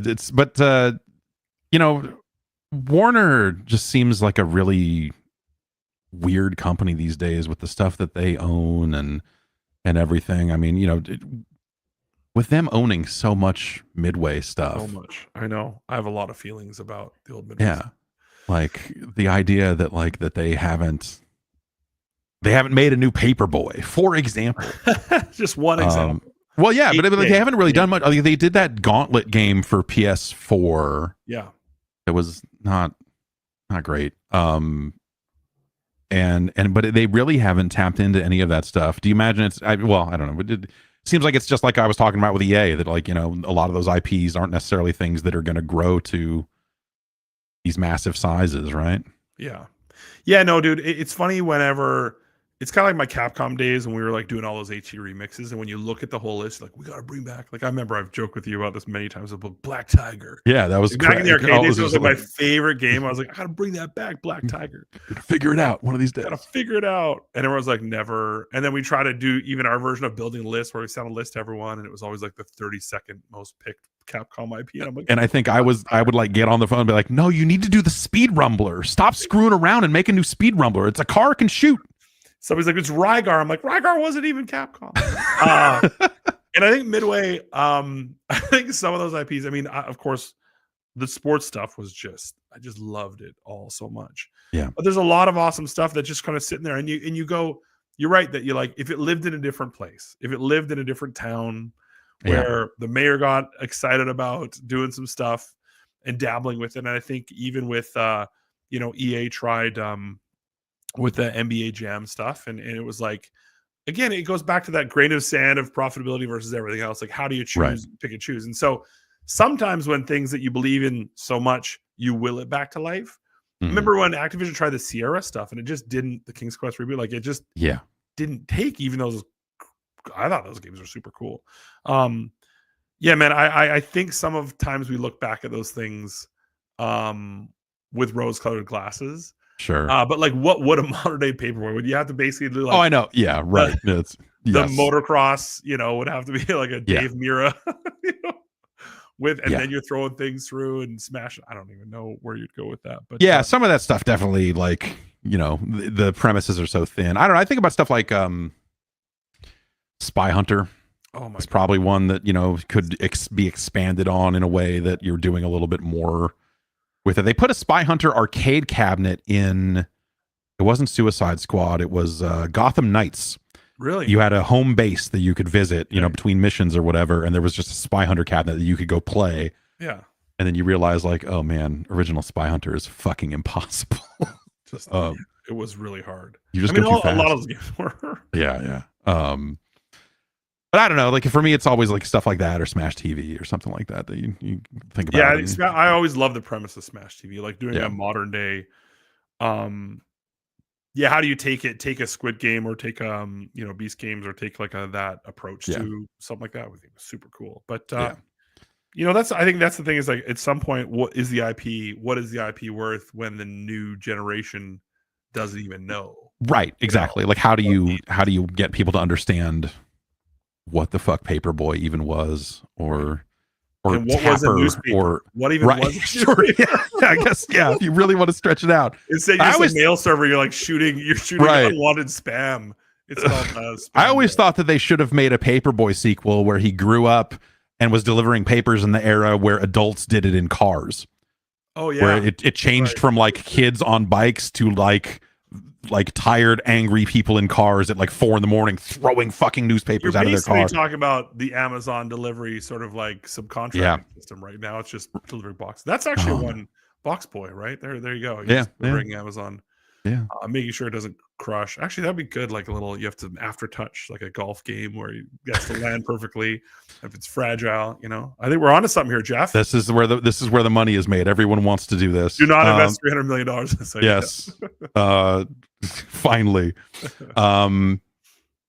News out there that Microsoft, the coalition, has been working on a new Gears of War prequel for some time now.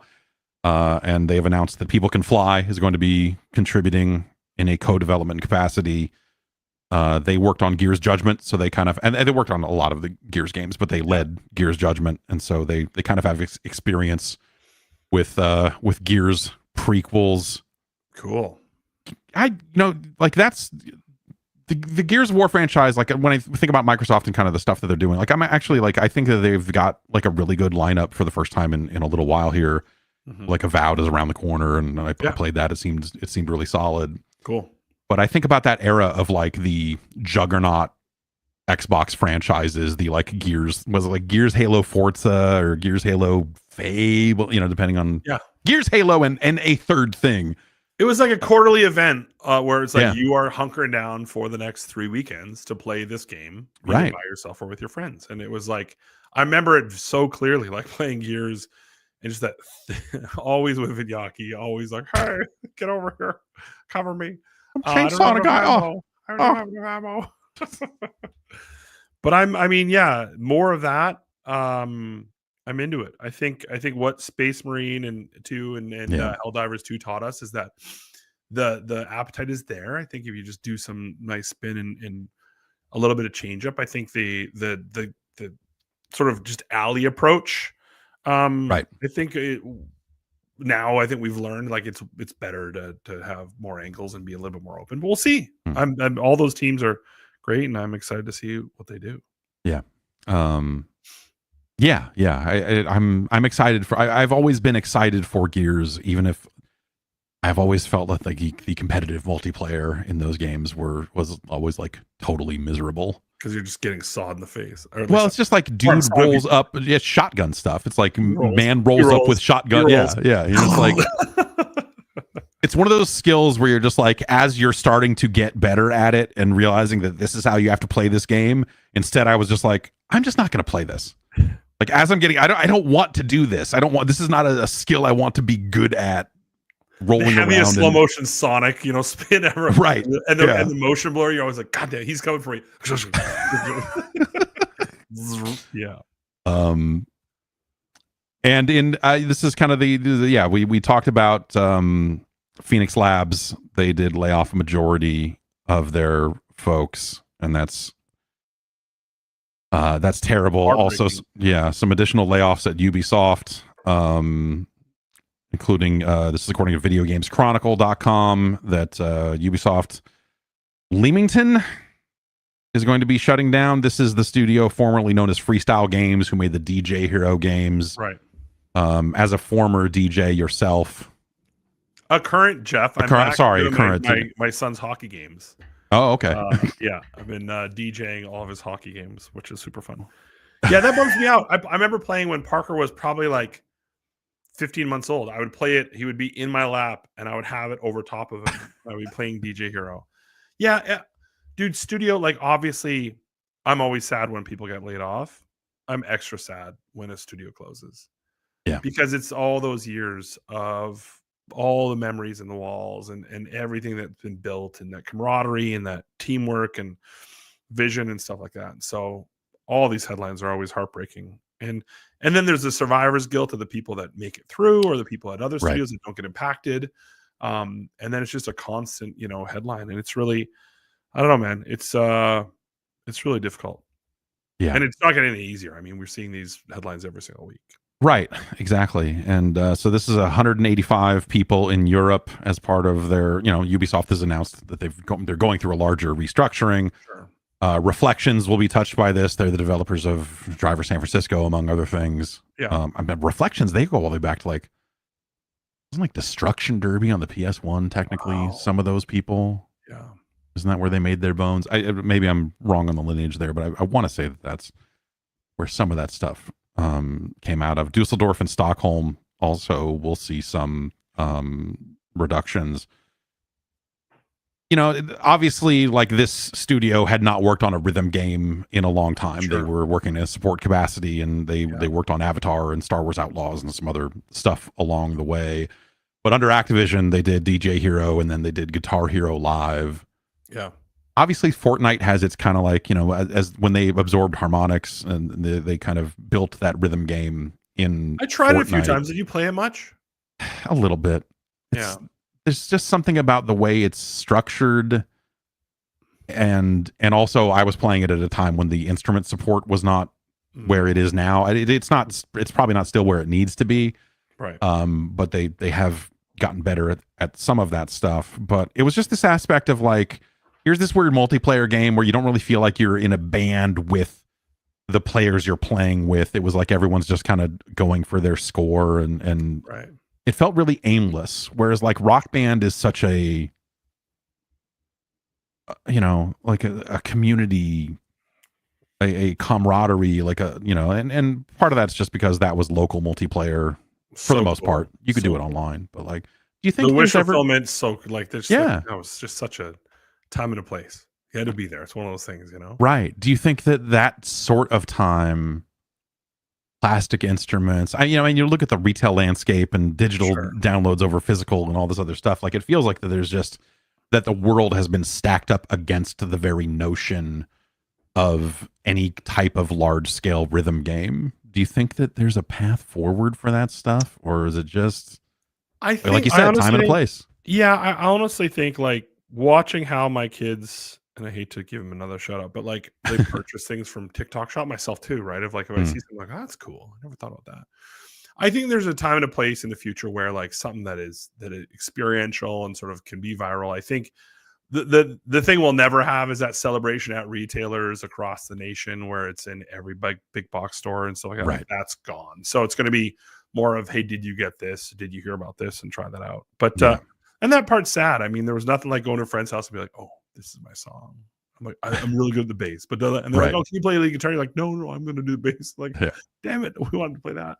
So I'm hoping that something like that can have a comeback. But I think it does feel like, a bit of a time and place kind of thing of like, that was fun for us and the next generation. I mean, to my kids, Among Us was sort of their version, even though it wasn't Sure. being together with friends and playing, through COVID and stuff like that. But yeah, fingers crossed. Yeah. It's just so hard. Distribution these days, especially organized distribution that isn't like, oh, I'll drop ship you in 5 weeks. And you're like, Right. oh, the packaging looks sus. I don't think this was made in America. Yeah. Yeah. That stuff's been, we've definitely lost something in terms of like brand trust. And this is just for everything, not even for plastic instruments. Just like I'm going out there and trying to buy like tools. Like going to Amazon and putting the exact brand of something you want. I did this last night. Yeah. With mouth tape. And it was like, oh, here's 7 other. I'm like, and then the 8th one, I'm like, that's just give me the right. What's going on? Yeah. Sponsors. Yeah. I've just started, I'm cutting out the middleman and just buying garbage off of AliExpress directly now instead of buying it from Amazon. I remember I once almost bought 1,000 fidget spinners. When my kids came home, my daughter had bought one off of a friend at school when she was like, 9 for like $40. And I was like, oh, this is like, it's so funny. You'll notice this, Jeff, when the kids get a little bit older, but probably around their age they're now, is that you get to see you're a front seat for virality. And what happened was I saw her come home and I'm like, what is this stupid looking thing? So I bought it off a friend for $30. He had 2. I'm like, and then my son's like, hey, well, I want a fidget spinner. And I'm like, oh.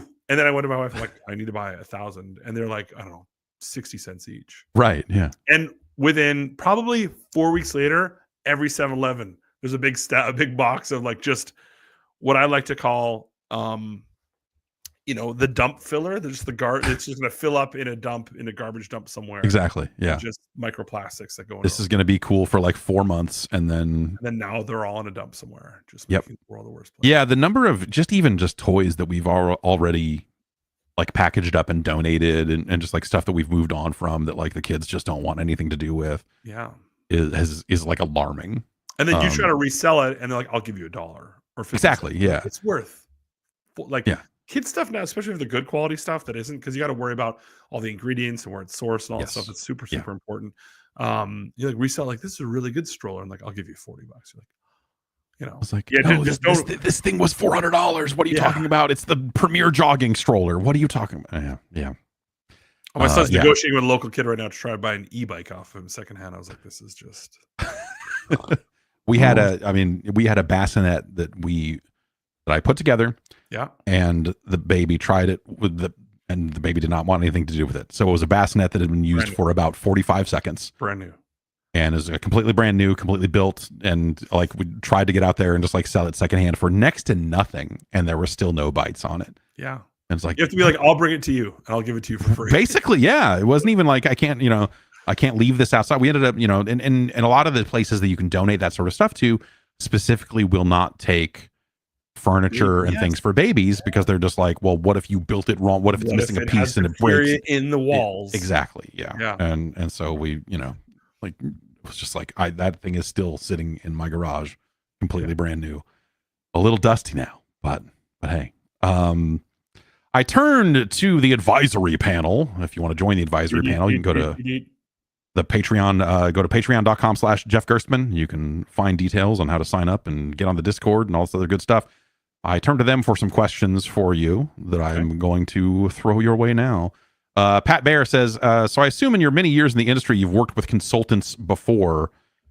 How have those sorts of experiences working with consultants influenced what you're up to now? Thanks, Pat. Thanks for the great question. I actually didn't work with a ton of them. In many of the companies I work with, it's a relatively new thing. The specific sort of big box ones that the industry is sort of relying on a lot now. Yeah. Because if you think about 15 years ago, and especially like when I was at publishers and even at PlayStation, it was just sort of starting to be a trend. Mm-hmm. I think a lot of it's been in the last 5 years when we look at the impact of COVID and that sort of the over reliance on them. I remember there was one, I have a very fond memory.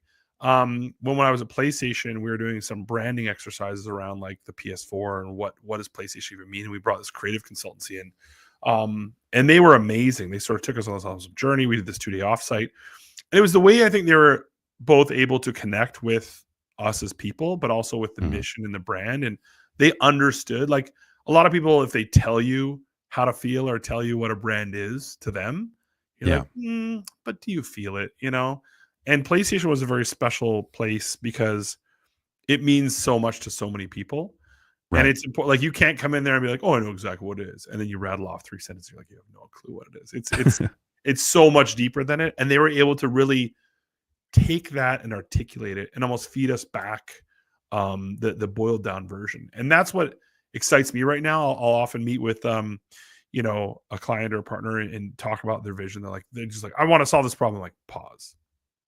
Why do we do what we do? You kind of go Yeah. with Rick Right. Rubin sort of Zen mode of like, Right. what's the, and I find it really enjoyable because when you're on working at building a business or working at a Mhm. business every day, you lose focus, you lose vision, and that's okay, right? Like that's normal. Um, to pause and understand, like, hey, I should talk to other people, I should get some advice, or let's walk through what the challenges are and stuff like that. I think is a very mature step. And a lot of times when people are doing that, then they want to go on the journey of like, let's explore what am I made of? Going back to some of those Right. core questions and stuff like that. So no, did not have a lot of experience. And again, their intent is not bad. Their intent is to do the job that they sent in to do. The Right. difference, I think, is that the repercussions and the knock-on effect of the decisions or the recommendations they have, it's very difficult unless you've been making key platform decisions or key publishing decisions or key dev decisions to understand the things you don't see, right? There's the Right. known knowns and the known unknowns, right? And Mhm. that's, I think, the thing that they sort of almost sometimes can exacerbate because their unknown unknowns are a lot larger than someone who's actually done the job. Yeah. I've definitely heard stories from people that are consulting on like individual games and, Sure. like features and whatever, where people have gone in and gone into the meetings, like the first handful of meetings and just been like, here's the feature we're talking about. And like, you can tell that there's been a fight on that team, Beforehand. that there's been, that factions have formed around a Sure. single decision, Yeah. and some are on one side and some are on the other. And Yeah. so someone goes, let's bring in a consultant and then we'll figure out. Yeah. It's like a And then, marriage there, like a marriage right, therapist, exactly. It's like, who should talk to?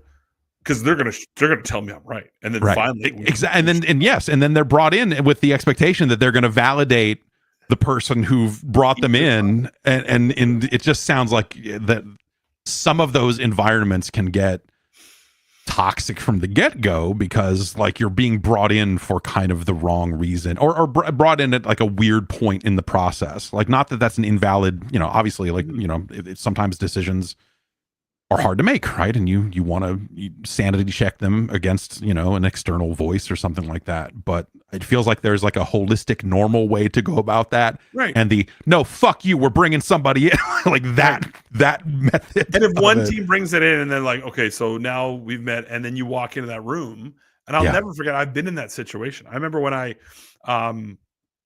it's funny because Ulf from 10 Chambers has told this story before. Like when I got called in at Capcom to go meet with the Grin studio, who was doing the Bionic Commando. And I remember one of the guys from Capcom introduced me. He's like, this is Adam. He's got a 102,000 gamer score. He's come from headquarters to show you guys. And everyone's like, every suite in the room is like, this guy, like underneath the table. And Ulf's like, what was that number?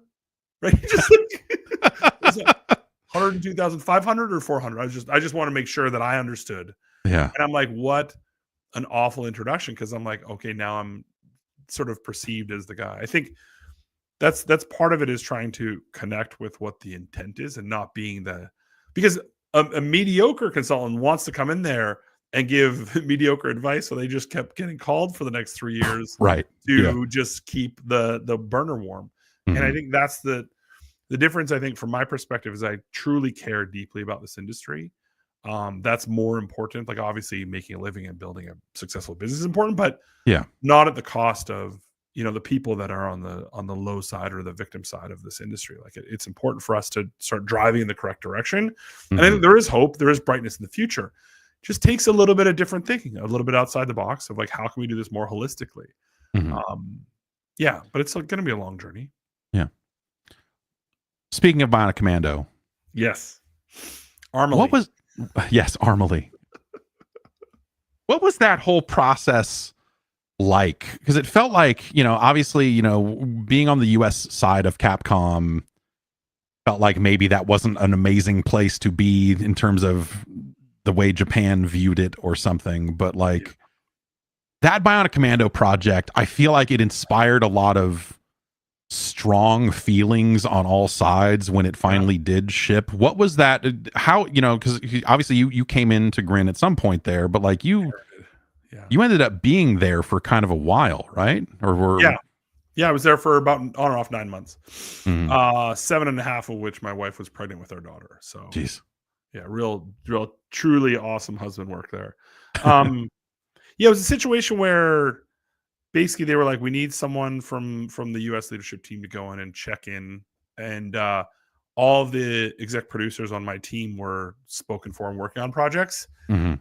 And I didn't know the political landscape, and I figured if I went as the head of production, then it would be, not the best use of my time per se, but like we could avoid the conflicts of who knows what we're walking into. Again, the Right. Japanese HQ was managing a Swedish developer, and then all of a sudden now we're involved, and I'm like, just there's some stuff about it that you gotta, especially when you work with other cultures and other headquarters in different countries, you got to be very thoughtful about the approach.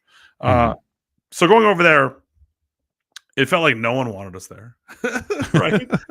It's like, oh, gotta go and check in on it, but the guys in Japan are like, well, it's our project. And then the Swedes are like, who is this guy? And James Morris is another guy that came with me, and we brought on people over time. We brought Dave Lang over to do some checking in of the online stuff when Iron Galaxy was just brand new. And for the first few days, I just felt like, an absolute outcast. And you start, and it's not unlike, being brought into as an outsider to a company and being like, what makes you tick? And if you do that, if you ask these questions too aggressively, then it seems like you're trying to, curry favor or get in someone's good standings. If you do it too slowly, you're not impacting changes. So you got to sort of it is like the three bears, right? It's got to be just right. You got to have the right conversations, got to be thoughtful, but you also have to show them your personality and who you are. And I remember the way that, because Ulf he's such a creative visionary.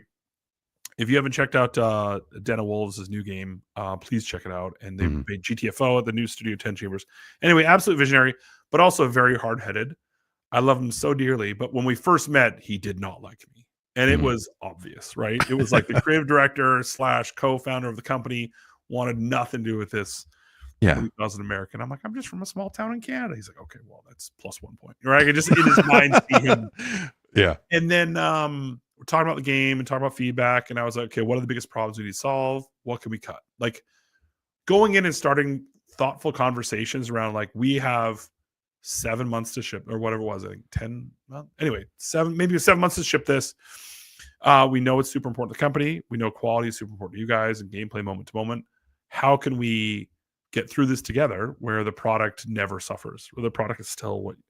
And as soon as I started talking about the product and the player experience and the wish fulfillment and all that stuff, they're like, oh, okay. So I'm like, what are we going to cut? Instead of like, get it all done and you're going to push, right. Yeah. 20-hour days. But the real breakthrough moment was Ulf and I could tell he's a bit salty. And one day I was in his office. I said, you have a really nice TV here. And we were at the studio every day for about 16 hours, go home back to the apartment for like 6 hours of sleep. And then we'd be back on the grind. And so I was like, let's Dead Space had just come out. And I was like, or was it Dead Space 2? Anyway, I'm sure listeners will figure out what it is, 1 or 2. Anyway. So I would play it in his office and we would sit there together and we would just talk about it. And for 3-4 hours a night, as teams playing along, and then sometimes we'd flip over and do a build of Bionic Commando. But that's what we bonded through, our joint love, and you have feedback and you have thoughts and you're doing sort of the like, man, look at that. Can you believe they're doing that?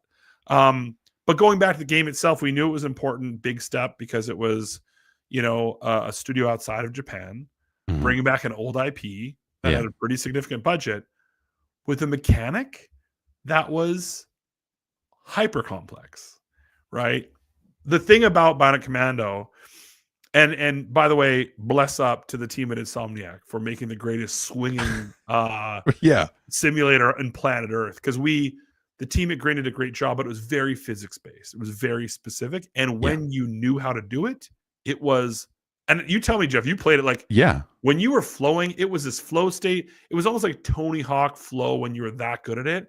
Mm-hmm. And you're just like dancing and you're grabbing things. But when you weren't good at it, it was. When you weren't good at it, it felt bad. It looked bad. It was definitely like everything about it fell apart based on, how good you got at the swinging in that game. And I ended up getting like pretty good at it pretty early and ended up really enjoying it. It was a case of like I ended up like really enjoying that game, and then like I was an outlier. Like a lot of people just kind of shit on it. There was 2 camps, and there was a very large camp of people that absolutely hated that game, and there was a small camp of us that got the. But I remember sitting there and be like, well, we can't ship an alpha in a box, and then he explains to everyone how the mechanics work. But when you did get it, man, oh man, there was something special. The story, the concatenation, the fact that your girlfriend is in your arm, the dead girlfriend in Armley. That was a joke we said earlier. Yeah. Not to spoil it, unless you're going to go back. And spoilers for Bionic Commando. And when you learn about the sort of how the narrative had been broken up, and it just like not get it out the door, but like how do you bring something to market that has had challenges? It can be really. So there was a version of that. I mean, was it that game, or was it like Wife, the larger Wife was in the Wife? Wife. So Emily, the wife.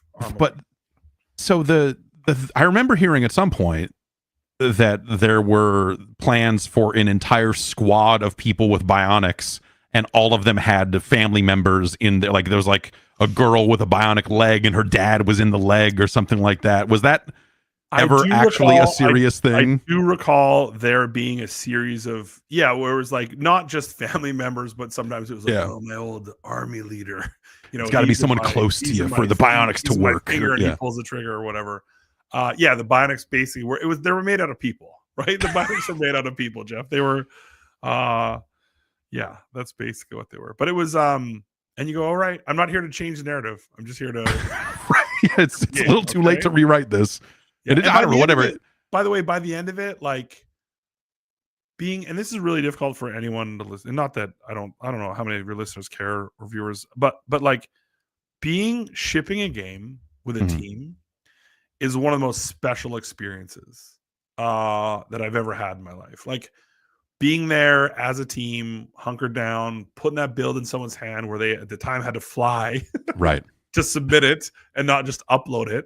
I was saying to someone earlier today, we're like, and back in my day when I started in QA, I had to handwrite all my bugs down. And then I had a 30-minute slot at the terminal where I'd put in my bug disk, and I would first search for all the duplicated bugs and sort of do everything manually and bring the disk over to my boss at the end of the day, who's Gio Corsi, by the way. But it's that feeling of bringing something across the line and handing it over. And I'm to this day, it's so funny. One of the associate producers, Linda, she's the COO of Arrowhead, Oh, wow. And Wendy, she's been doing some awesome stuff in the Swedish games industry. And Alexander Bergendahl, who's a QA tester, is now running a company called Loot Locker. And so I've kept in touch over all these years. And every time I go back to Stockholm, I meet up with them. It's so fun because we're all part of something, even though Grin afterwards, dissipated and broke up and everyone sort of moved on. That camaraderie of shipping something together, even though there was feelings and all that stuff along the way. So that's the way I rate events in my life, is if at the end of it we all walked away and be like, that was tough, but man, I wouldn't have done it any other way. That's sort of the most my favorite part. It's a little different now. I mean, obviously, no one's getting on a plane to fly a disc somewhere, but like also like I don't know, like on my end of things, like there used to be, and I don't know if it still exists, but there was a site that was literally like gonegold.com, and it was like a game news site, and they were like, this game's gone gold. And people sometimes still try to do it where they take pictures of the team holding the disc and like, we went gold. And you're like, what? Okay, get back to work on your day one pat. Like it doesn't, does going gold matter anymore? Does it feel like that we did it moment? Or is it like, okay, we've reached this target, but we know that there's still this many bugs that we have this many weeks to patch in? Like, is it just nonstop? Well, it's different because back then your butt would be puckered for weeks right? Because it's like Sure, the right. disc is pressing. And by the way, like early days, there was no patches. I mean, you Yeah. could do it on a memory card, and that was like extreme. So when you shipped a Yeah. game, when I was at Midway, like there was no, you'd have to resubmit. I remember what you would do. So you'd have to go to Sony headquarters in Foster City, and you have to hand over a disc that they would then replicate that disc. But what we would do is we basically send someone on a plane from Chicago. They got on the plane, and then we'd burn a new build 3 hours later and send another person before the other person's landed with a new build. And you sort of stack it. So I remember one project, I think there was 4 people, 2 had landed, 2 in the air, and each one of them had a build with more fixes in it. Jesus. And then they're like, well, if I can convince them to keep the door open so we can put it through the slot like later on, then we can get more fixes in. But that was basically like, once you get in, you don't know if you're reviewed for like, I think it was 10 business days. So you're just sitting as a team, all of your pressure is mounted, and you're waiting for the bug review, the response, and you're like, is there enough fail? And then there's a point system where if it's like a X amount of A bugs and B bugs and C bugs, it could accumulate, but then you might be able to negotiate a waiver, but you might not. So back then it was this weird thing where like you're in panic mode, you're the most gassed you've ever been, right? Especially that age or that era, everyone was crunching. Everyone was making 80-hour work weeks. Everyone on every game across the industry in like 90s and early 2000s. So then you go, so you're like, we should work on some stuff like in case there's a new build or a new run. Right. And then you get that report, and then you're like, okay, we have to spin it, and it's got to be submitted in 72 hours. And then it's like, line up all the flights, and we got to send a new build, flight to do a resubmission. And now that's cost you 6 weeks of shelf time, right? That the retailers have already set up. So you're trying to negotiate, you just wave that bug. So juxtapose that panic until the gone gold was so important because you're like, oh, we can sleep now. Because you're just kind of on standby. Because they could fail you out really early. It doesn't take the full 10 days. It could fail you out in 2 days if it's really bad. Yeah, they'd be like, oh, you didn't put the memory card screen doesn't have a TM next to the word memory card. Dude, get this shit out of here. When you pull out the second controller during the 4th loading screen on the 3rd playthrough, there's an always crash. And you're like, yeah, okay, don't do that. Like, we must fix it all. And so we had to basically go back and resubmit. And nowadays, you put it up there, the process is a lot thinner.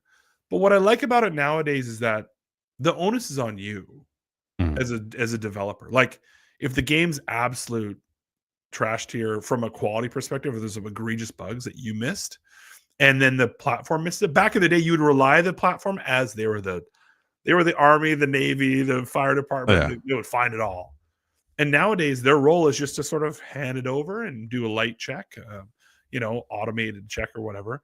And so the hands are in the gamers sort of to be the sort of test subjects, which isn't, I don't think, super fair for the players. But there's so many companies that have so much invested in it, they'll never let like a horribly egregious thing happen. Or if they do, then they take it offline or they revert patch. So you almost need 2 versions of every game. Right? What's a live version, and then there's a test bed version, so you can sort of like do a patch and then revert. So it means the stakes aren't less high, just the feeling and pressure of submitting a game is fundamentally different. Yeah. And you can spin a patch. You're like, I didn't like that. And so last night I just hammered out this patch, and all of a sudden, it's happening like this. Or you even, and the funny thing is though, what I love about this industry is like, I remember when Helldivers 2 came out, and there was this one sort of loading issue, and I'm like, I think I know what it is. And I got some of our engineers again. I'm like, let's call it Arrowhead because we were friends over there. Like, let's jam with them on how we can, give them, work with them for advice. But yeah, man, it's a lot different. I don't miss those old days, the crunch and the people. I bet, man. I mean, we had the different form of that because it would, there would just be like that time of the year when every game was coming out because it was a holiday, and so it would just be like, you're reviewing 7 games at once, and I bet all this stupid shit, and gotta finish it all. Jeff, did you get all the basically everything? No, but I rolled credits right in the review. Done. Well, now I'm scrubbing your IP address to see how long you played for, and it turns out you only that happened. I know that. I remember that. That was like crazy. We had we back in the day we had a reviewer that turned in a review, and then the developer pulled that and went, "Hey, by the way," and we were like, "Oh shit." and it was a freelancer. It wasn't someone internal. And so Yes. we were basically like, okay, well, we're never going to work with this person ever again because of this, and pull the review, get a new reviewer, start from scratch, like all this other stuff, and is like super frustrating because you're just like, that's like, what? Why would you like? The whole job is to play the goddamn game. Yeah, you have one job. You have one job. Yeah, super frustrating to go through that. I was on the PC side, so I wasn't like directly. That was back when they were still separate, and so it wasn't something that like directly I had to focus on. But it was a moment. He had to fire Kessler, and then he went to PlayStation. Exactly. Yeah, 10 years. 10 years that dude's been there. That's great. A decade. By 2.5 times, man. Yeah. He's a machine. A decade of Kessler running things over there, and everyone I talk to that has to work with him in a capacity says that he's the shit. No, he says he's like amazing at his job, so it's awesome. And he starts to eat different types of food now, which is nice. He's really grown up. I don't know if I approve of that, but I'll never forget. My son Parker was 3, and I cooked up this idea because Kessler lived a very sheltered young life where he didn't eat a lot of different things, and so. Crazy wallet, didn't eat bananas. Yeah, just the whole thing. No, never had a banana until we were like, you should eat a banana. And I do feel bad in hindsight. Like, I feel like there was a lot of peer pressure. Eat this banana. What are you doing? Yeah. But I remember he ate it. He's like, it tastes like ghosts. And I'm like, what? And then I was asking him, I'm like, I can't believe you haven't eaten stuff. And then we're like, okay, what about this? What about this? And then one person at some point had brought their own orange juice. He's like, you want to try this? He's like, what is it? He's like, orange juice. He's like, never had it before. And it had pulp, and he spat it out, and he said, what is this fear factor? And then so I started going to the list. Like, have you grapes? Like, no. He's like, have you had raisins? He's like, cookie traps? I'm like, no, raisins. He's like, yeah, cookie traps. I'm like, wait, Matt, what's a cookie trap? He's like, it's the things that look like chocolate chip cookies that are clearly not. But I don't know until I bite into them, and then they taste all sweet and weird. I was like, yeah, raisins. So you've had raisins, like, only when they're cookie traps. I was like, okay. So our deal was a YouTube channel, which was my 3-year-old and Matt Kessler try something for the first time together. And we got close. He did come over, I think, one time for Thanksgiving and had pumpkin pie. Okay, yeah. And he said it tastes like sweet clouds. That seems like a good thing. I don't know. I hate pumpkin pies, so that's the worst trap of them all. Yes. That is one thing of having young kids, is navigating food and what they will and won't eat, and how I can sell them on different types of food. By the way, it's the biggest advice I give to parents. Well, a couple of things I give to parents. And by the way, your kids are older, so most of the stuff doesn't apply. First of all, turn subtitles on to every single application you have, so that way they're seeing the language and they're tying the language into the words that they're saying, the audio with the visual. Super important. Second one, sleep. The sleep process of how they go down, and if you let them go and let them cry, so that way you're not hand swaddling them every night. It's like, it's better to YOLO, especially when you have many, you can't really tend to them.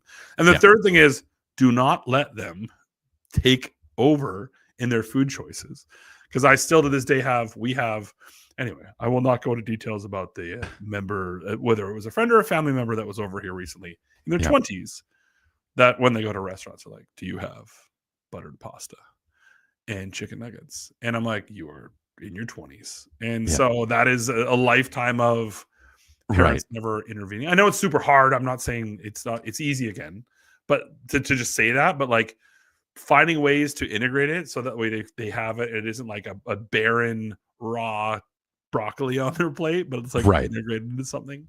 So critical. So critical. Yeah, the thing with my son is that he will like something one day and then never touch it again. He'll like it just long enough for us to buy a bunch of it and then never eat it ever again. Yeah, it's just like and the baby it's crazy, man. The baby, she'll eat damn near anything. Yeah, in a way that the other two never did at that age. Like, she'll just like put away whatever. You're like, here, you want this? It's like, yeah, cool. And is just she'll just eat any damn thing. Yeah. And it's been fun to like how different they all are. Well, at least they can't DoorDash, Jeff, because when they start to DoorDash, all the bets go off. Like, I'm like, oh, we're having dinner. I'm like, I already DoorDash. I'm like, why? What? Like, we were having dinner. At dinner. what is going? I don't even know. Like If teens to just become. It's a whole that's different. It's a different level. It's like a that's new game terrifying. plus, and someone wiped your hard drive and don't remember how to play the game. Yeah, that sounds like a night. I think if my son, who again is 3, but if we were to give him DoorDash right now, it would just be nonstop Dunkin' Donuts showing up I mean, all the time, and he would just eat the tops of them. I love that so much. And Just then, the red flag to anyone out there is if your child ever DoorDashes one bag of Takis to their high school, then that is a problem. that seems like that you should. I would say you should take their phone away, but that's not realistic either. Well, it's their money, okay, that they have to spend, and so I said, "Do you know how much you paid for that Taki today? A bag of Takis?" Which, by the way, I will go on the record and say those are trash treats. Okay, terrible, those garbage, awful. Yeah. Blue ones, anyone, the red dye 5, blue dye 9, whatever, put them all in there. No, thank you. And I said, you paid 4 bags of Takis for 1 bag of Takis. She's like, what do you mean? I'm like, it cost you 4 bags. The markup on just bring a bag of Takis. Yeah. And like, I just see her like standing in front of the high school, and then this car rolls up with 1. Is this for you? I think the only is it stunting? Is she just like, I'm gonna show how fucking I don't like? Is there like an element of just like showing her peers like, yeah, I'm getting 1 bag of Takis. Fuck you, like whatever. 3 teens that live there, and on some nights 4 DoorDash cars come up. Yeah, everyone's ordering like, I'll get an order. They don't organize. They're like, anyway, we can all. This is a parenting podcast. I'm like losing my mind as you're describing this. I'm like, we need all the kids on the podcast with us to defend their position. Yeah. That's what I should have really started a consulting company for parents with teenagers. Yeah, I feel like if you're door dashing 1 bag of Takis, you better be like filming it for TikTok. Like you better be filming it to like, look what I did. It's not logical. But again, when you realize just balls of hormones and feelings and emotions are just forming into a human body, then you go, yeah, it's RNG. Every day is RNG. You know. Yep. Small Rewarder has a question. As an outsider looking in, it seems like the industry is destroying a huge amount of value by generating these one game underperforms and an entire studio disintegrates outcomes. How big of a problem do you think that really is? And do you think that there will be, obviously that's something that, you're poised to kind of advise on and consult on, but do you think that there's any kind of natural movement? Like, do you feel like the industry is maybe starting to naturally move away from like these kind of studio killer or these all-in games? Yeah, I mean, the problem is we'll say this and we'll record this, and then in a week or two, hopefully it doesn't. But another studio gets closed. I think this person's absolutely spot on. Like, there's a deep-seated tragedy I see in a studio closure. And I touched on this earlier, but like, it's all of those experiences. It's all of those kind of like, the horrible fires in LA, like to see your childhood home go away, like all the things you feel through all the hallways, like all the bonds that are built during the tenure of a company being built and a team being built. And that person was great at that. Man, they were the best at this. And the minute you poof, everyone sort of goes their own way. I always wonder, in a parallel universe, if a studio that was about to get closed, if they spun out and they were given a shot, are they 2 games away from their magnum opus? Are they 3-4 games away from their Elden Ring that would have stayed together? And sometimes it's kind of, the unfortunate part is I want to say, unnatural selection, right? It's not just because they deserved it. It's not just because they were poor performers as contributors to a product. Yeah. It's because the market, it's just a mismatch. And right now there's so many infinitely challenging predictors that you have to sort of look into the crystal ball and hope that you get some of those right. But I hope it changes. I hope there's more opportunities for studios that are like, hey, I got a team together. Because when the team then splinters out and all of a sudden 3 people that were part of the sub team or a combo of the team try to build something together, oftentimes they think they can replicate. But I always do food analogies, Jeff. So I always think about like, if the people that came up with the recipe that was the number 1 selling go to another store and they're like, the water's different and the flour isn't the same supplier and the oven doesn't get the right temperature and the griddle isn't been seasoned yet, and we kind of tastes sort of like what it used to, but it doesn't. Yeah. I think we've seen that with games sort of passing from one owner to another, one developer to another. And also like the idea of like even the people who made the original thing saying we're going to make a spiritual successor to this thing years later, and sometimes that's like not right either, you know, or wasn't what we were looking for in the first or sometimes team peel out and they don't have the rights to the old IP, and then they make something that's like even better, right? Yep. Or they make sort of evolution. Like I think From Software is a phenomenal example of like learning from their mistakes, learning and evolving, and then boom, Elden Ring, and you're like, okay, that's because they are absolute perfect sort of evolutionary development team that just always learns and always improves. And again, gaming isn't for everyone, but it's for a lot of people. So I hope that we move away from a place where studios, you know, get shuttered or have a second option. If studios are in that position, definitely give me a call, because like anything I can do, I mean, it's not a part of the business that's going to make any money, but it's not meant to. It's tragic when that stuff happens.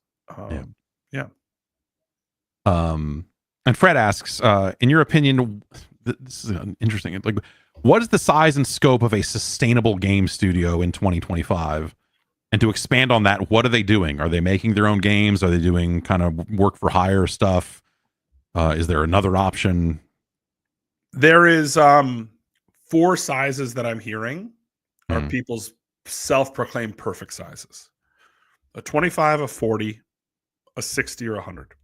Those are the 4 sizes that I'm hearing many people proclaim are the perfect size. Yeah. And they're all perfect size for different reasons and different products they're trying to build. Yeah. There's a really fascinating, I can never remember where I got the source, but it's companies change culture in the power of 3. So when a company goes from 3 people to 10, 10 to 30, 30 to 100, 100 to 300, 300 to 1,000. And I know that's not exactly by 3. It's 0.3. Anyway. And so when you look at that, a team that's sub 30, the culture is super tight and very sort of purpose driven. You can still maintain that, I think, to that sort of 40 person place. When you start to go up to, and it probably even to 60, you're still holding on a little bit, but you still know everyone very well. When you get to 100, then usually you're making, it's a 1.2 game team size, roughly.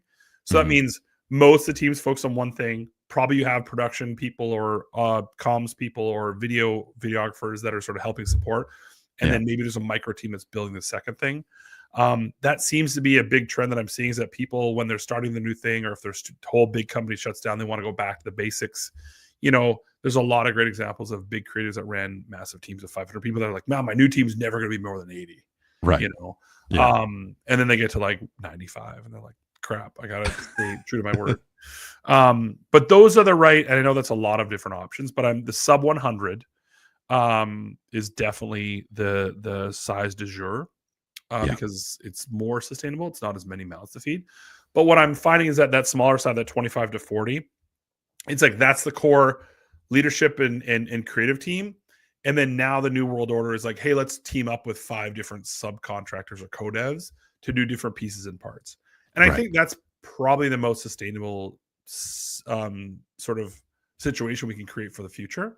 So not everything's in this 300 person team. You're not trying to replicate every part of it. There are co-dev teams out there that are phenomenal, best in class at almost every part of it. And so if you could put them together with a nice working environment and way to communicate, I think it's a lot safer to build games that way. Yeah.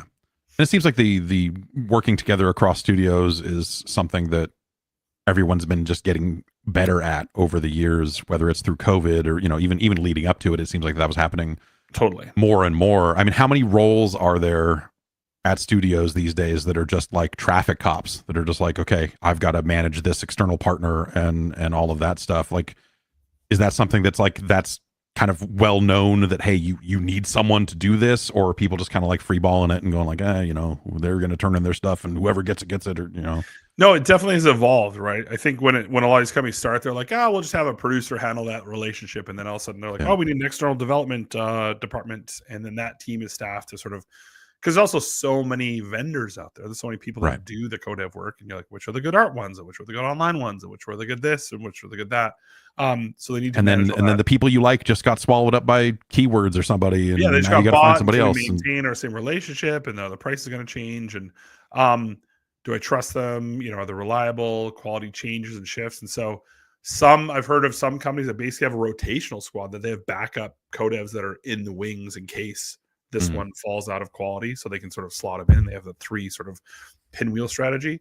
But yeah, there's absolutely more people that are, a lot of art managers become art outsourcing managers or partner content managers, where they're dealing with that. Producers are now, but it's more integrated. Like, there was a lot more when I started Iron Galaxy 8 years ago.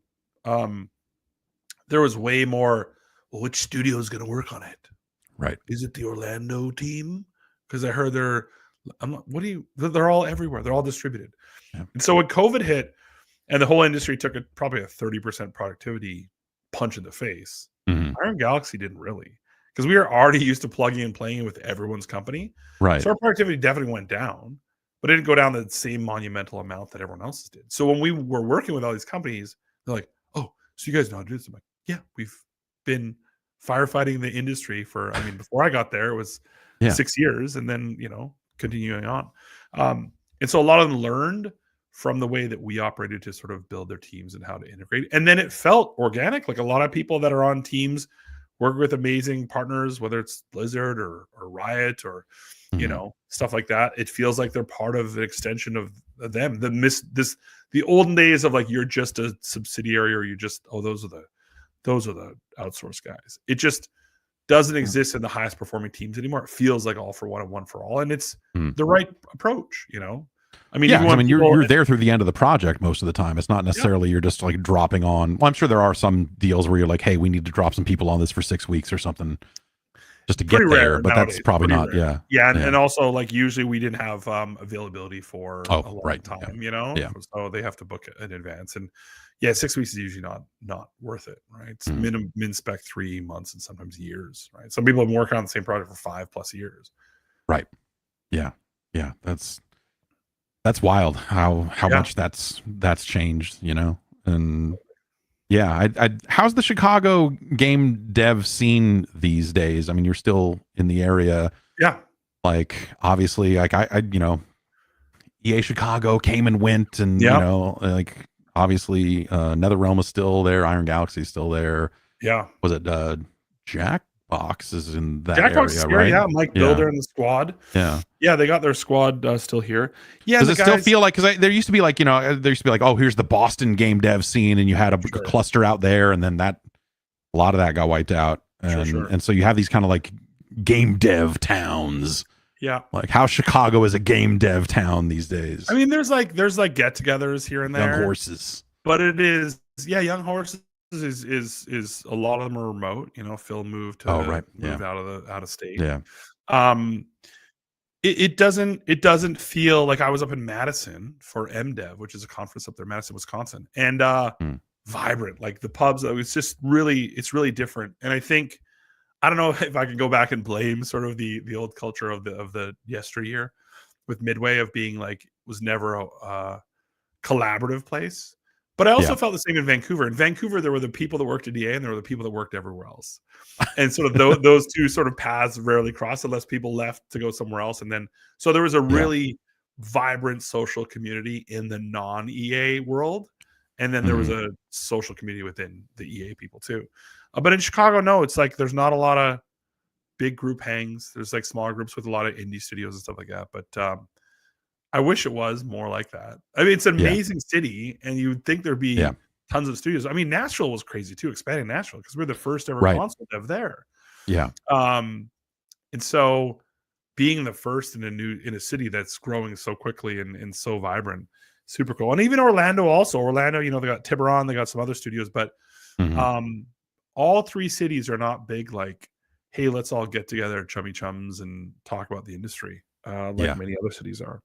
Yeah, well, it felt like, there were aspects of, I know, like, in Oakland, some of the smaller devs get together here and there, and San Francisco kind of has its own thing, but none of it Yeah, I don't know. It just doesn't feel like that sort of stuff happens outside of like GDC and events like Yeah. DICE as much as it maybe used to. I'm sure, COVID probably smacked a big crimp into all that as well. But yeah, it's been interesting to see a lot of that stuff change. I remember like hearing the early days of COVID and just the challenges of getting up and running just from the very idea of like, hey, Nintendo doesn't like it when you take dev kits away from the IP that you have been assigned for your dev kit. So now that you're working from home, what are you going to do?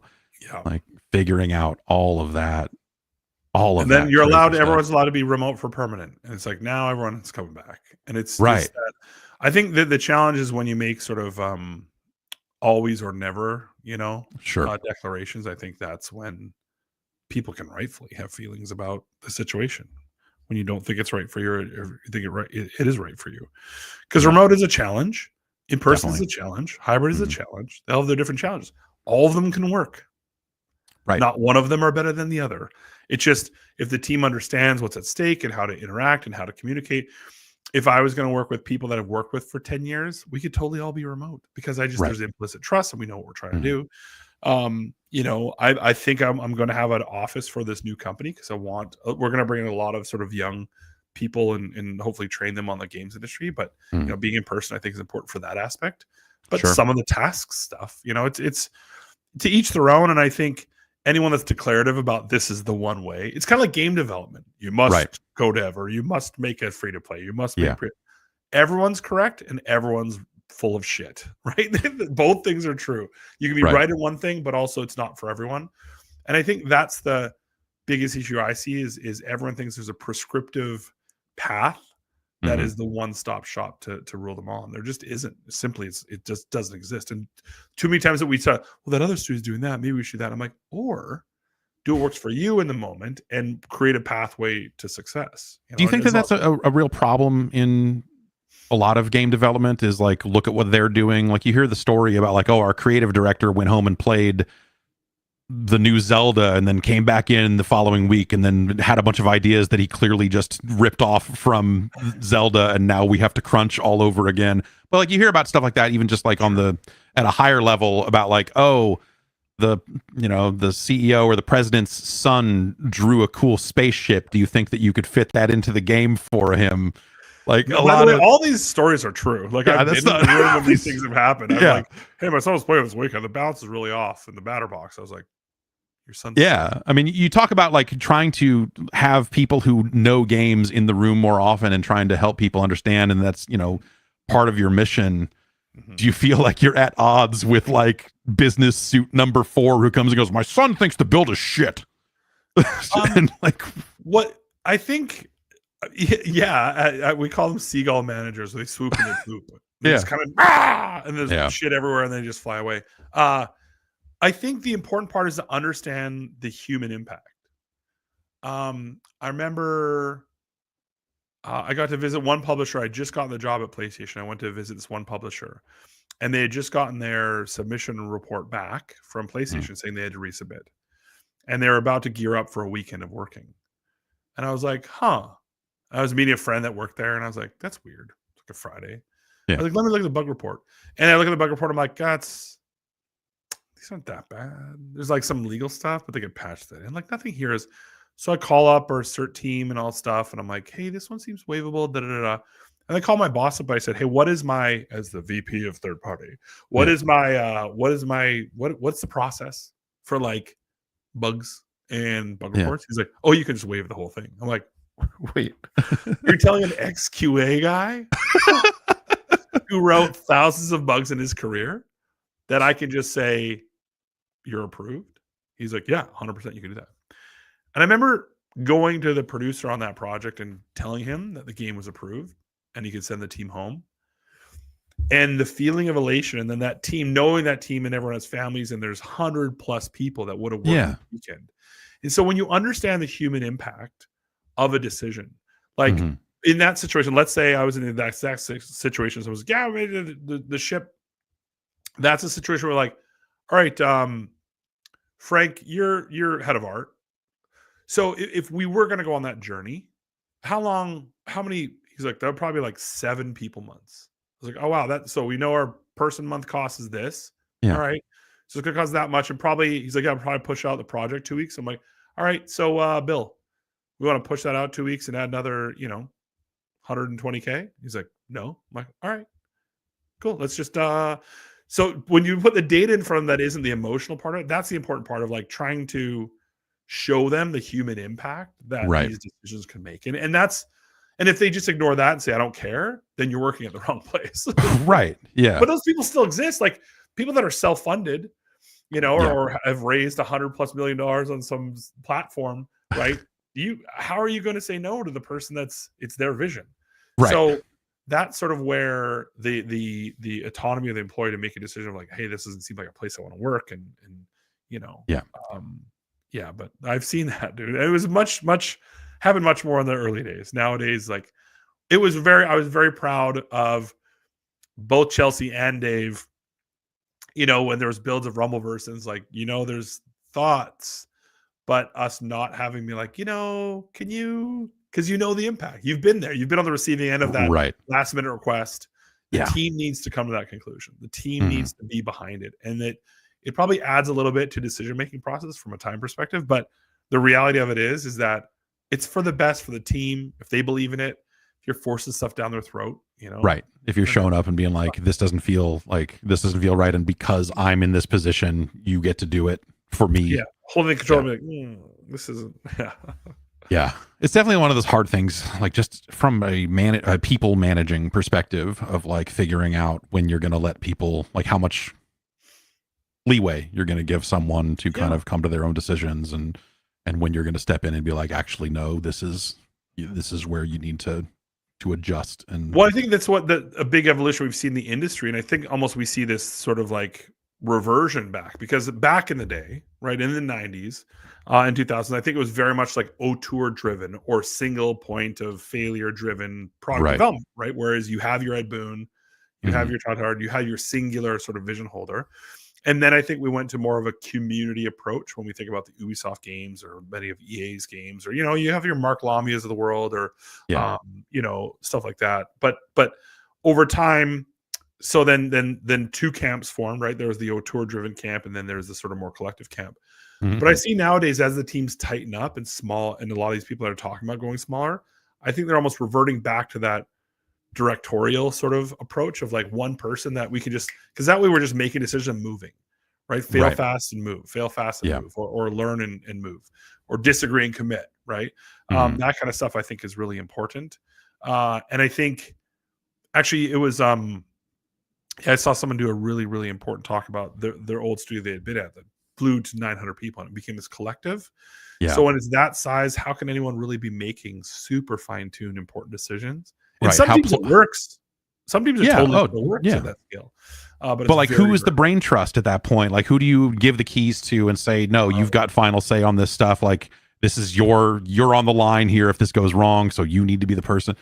Like the idea of, I think you even blow that up to some of these larger publishers that are overseeing multiple projects, and you've just got like, I'm the head of studio, and we're working on this, and then I report to a guy who's overseeing 12 of these things. Like how directly involved can that person get on any of this stuff? It's amazing, Jeff. It runs the gambit. Some of them are playing the build 4 hours a day, and some of them haven't played the build in 4 months. Honestly, like it's incredible, the breadth. And so you don't know, right? What you do know is that at their core, everyone's motivated by different things, and part of it is understanding what is their definition of success. Is it getting through this and submitting and having a clean submission first time? Is it getting out 3 weeks earlier to avoid game X? Is it selling Y units? Is it getting this deal with this influencer? So once you understand your partner's motivations and what makes them tick, then as a dev team, the best dev teams finish the publisher sentences, and they're sort of cohesive. The dev teams that are the most, I think, challenged and probably look back retrospectively on their publishing experience and blame the publisher are the ones that never wanted to understand from the start, right? They were the ones like, we could have done this, should have done that. I'm like, you don't know what they do. It's easy for anyone, and that's like the commentator community. It's easy for anyone to sit and have an opinion about anything. And that happens with devs and publishers all the time, where developers like, why didn't they just do this marketing thing? And the marketer's like, why is that bug still in there? Right? And both of them are like just talking past each other. Yeah. When in reality, there's complicated answers to both of them. But meeting in the middle, and I think that's what I see that's oftentimes missing in conflict between different types of companies or different entities, is that you just don't have someone in the middle being like, listen, I hear what you're saying. You're trying to get this. They're trying to get that. Y'all are trying to do the same thing. Like You're just doing it from different you can get these things. You just need to get past this one. Yeah. I mean, there is sort of a therapy like aspect to it, I suppose. For sure. Yeah. That's yeah. Man, that sounds it sounds like in some ways it's never been harder to ship a game, but all we hear about is like tools improving. Like, how do you feel about the current state of just like dev tools and engines out there? I know you're not out there in the most technical role these days. No, but I've seen some cool stuff. I mean, I think it's interesting because I think our industry often is afraid of change. And I say our industry is in, of course, there's a million different sort of subgroups within that. Yeah. But generically speaking, the industry is afraid of change because like change means what are we doing and how are we doing with it? I think nothing can be more emblematic about that than right now the current feelings around artificial intelligence and the opinions that people have both on the development community side of things and on the player side of things. And what I've seen from the AI in the AI world is there are tools that are incredibly powerful that are not replacing jobs. They're enhancing people's ability to do stuff faster. Yeah. And I've used a myriad of tools just to like build sort of, website blanket stuff and sort of do template stuff. And none of it's like read my brain and write something for me or do something an artist that you would pay for would do. And so a lot of the tools I see are AI adjacent. But the problem that they're running into is that sort of the body's rejecting the idea even of AI being in the sort of game technology stack or the game tool stack. And I think we're almost our own worst enemy in some ways, because if we gave it a chance and we could implement this thing, if you could say, hey, I want the tree density in level X to be like 40% more, just did it.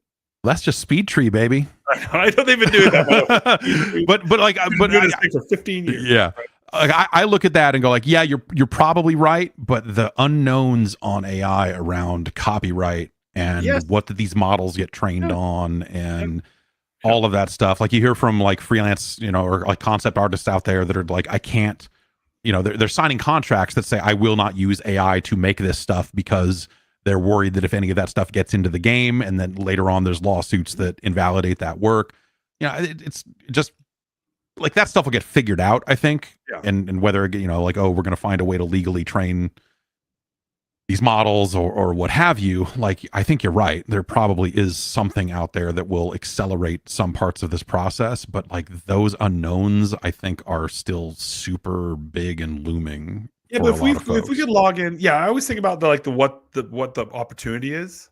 It's funny. There was a person I worked with for many, many years where I was like, I don't need to call back from the constraint department. I need to talk about what's possible. Like, let's talk about the future. And I think you're absolutely right. All the concerns people have are valid. If we can compartmentalize and ensure that that's not encroaching upon the creative expression and replacing people's jobs. But somebody gave me this use case the other day of like, imagine logging on a server and I don't even know where the server's based. It doesn't matter. And the person I'm playing with does not speak English, right? It's speaking Mandarin. Sure. Yeah. But then this LLM is translating their conversation to English, and then it's translating mine back. And the ability to connect people through, yes, we are using technically a piece of technology that is using language to translate. And we'd never hire localizers to translate every sentence, right? Yeah. So that's an interesting use case of like just purely from a tool perspective and from a bringing the world together and the gaming industry together. That's exciting to me.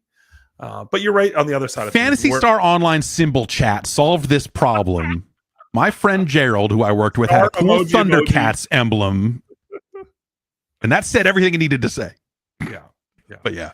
But I also understand when people say, if it's just like, oh, it's all AI and AI is the future, without the context. Yeah. It's easy for us to like. I'm one of those people that I currently am not seeing a lot of reasons for blockchain to belong in video game development. But I will also be the first person that when a great product comes along where there's a great reason why they're using that technology stack, I'll be like, cool. I'm glad they figured it out. It's the thing that instead of being like, I hate it forever. Like, I think that's a thing about our industry that I'd love to see us get over is like, let's walk cautiously into the future of technology, but not just it's on AI. It's you use the thing that did AI. And so therefore I can never speak with that. I think the blockchain stuff specifically was like that. A lot of the gaming concepts that were coming out of that stuff were from they were from like blockchain people who were not coming at it from a perspective of, hey, I want to make a great game. They were like, I want to make a blockchain game that's going to make a ton of money. And all these all the unrealistic pitches that I'm sure you got a zillion of like, what if a gun could work in any video game? I'm like, that will never get balanced. That doesn't work. Thanks. Yeah. Like, that's not a real thing. But to you and I, that's obvious. Like, that obviously would never work. And so that's those grifters got out there and made a lot of money telling people like, we're gonna make a game with guns that work in every game, and you're like, no, you're fucking not, dude. Like, what? Oh, that stuff was. I think that's the frustrating thing, and I think something you're pretty well equipped to, combat to a certain extent, is that feeling of like people who just straight up don't know video games, getting funding from God knows where. Right. Because they've chased whatever latest trend and they've found funding on that. And now they're like out there saying that we're going to be the next big thing. This is going to be massive because we're doing this. Sure. And you just look at it and go like, that's not a thing. Well, if they hired us, then they would have invested in it. No, I mean, no, you're right, Jeff. That's the thing is that it's always going to happen. I mean, we've seen that happen how many times in our career? We've seen it 15 times, with it. Have you seen the new thing? It's all the rage. And it's at GDC and they've got the biggest booth we've ever seen for one GDC cycle or 1.5. And it's like, oh, where'd that thing go? It's in Kensha Hall at E3. Right. Yeah. Down where the feet go with all the old broken chairs that rumble. Yeah. And Guitar Hero, weirdly enough. Yeah. Right. That was weird. Yeah, man. Yeah, that stuff's one more question here from VHold. If an investor asks you to evaluate like a small to medium-sized developer, what does that look like? Is it like you kind of show up and watch them work, and does that creep people out? And how do you do that if they're remote? It would never be that. Yeah. It starts with sort of going back to the basics of why did you start what you started, right? Just really trying to understand their intentions and what their vision was when they began the journey. It's easy to go and be like, how many people do you have? You go to the ingredients. The thing I often say is that like, it's easy to go, like, let's take a cereal box, for example. If you just look at the ingredients on a cereal box, right? We think a lot of times investors probably just look at the ingredients. So they got those people and they got that. They're using that tech stuff. Great. Burn rates this and this is. Right. And then that's going to do. But I think what you have to look at holistically is the entire box. What does the branding look like? What does the mascot look like? What does the art look like? Is there a toy inside? Is there a maze on the backs? Pour it in. What does it smell like with milk? What's the presentation? So really getting a sense of every aspect that makes that studio tick. What kind of products are they trying to make? What is their hairy, audacious goal? Do they have one? Do they just build this because they have a dream game they want to make? And investors also have their own incentives. Venture capital firms want to exit with a multiple over Y amount of years. Private equity firms want to get a repeatable income on a regular basis relatively quickly that's stable. So they don't want to start and invest in a game that's coming out in 4 years.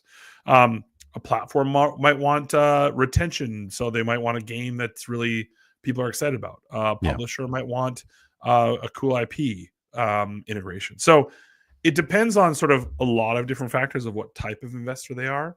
And then on the flip side, what kind of developer they are and what they're trying to do. So it's really about needs analysis. It's kind of like requirements gathering. You're just talking to the studio, finding out what makes them tick, what they're trying to do, what does heaven look like, and then understanding from the investor's perspective, what are their goals.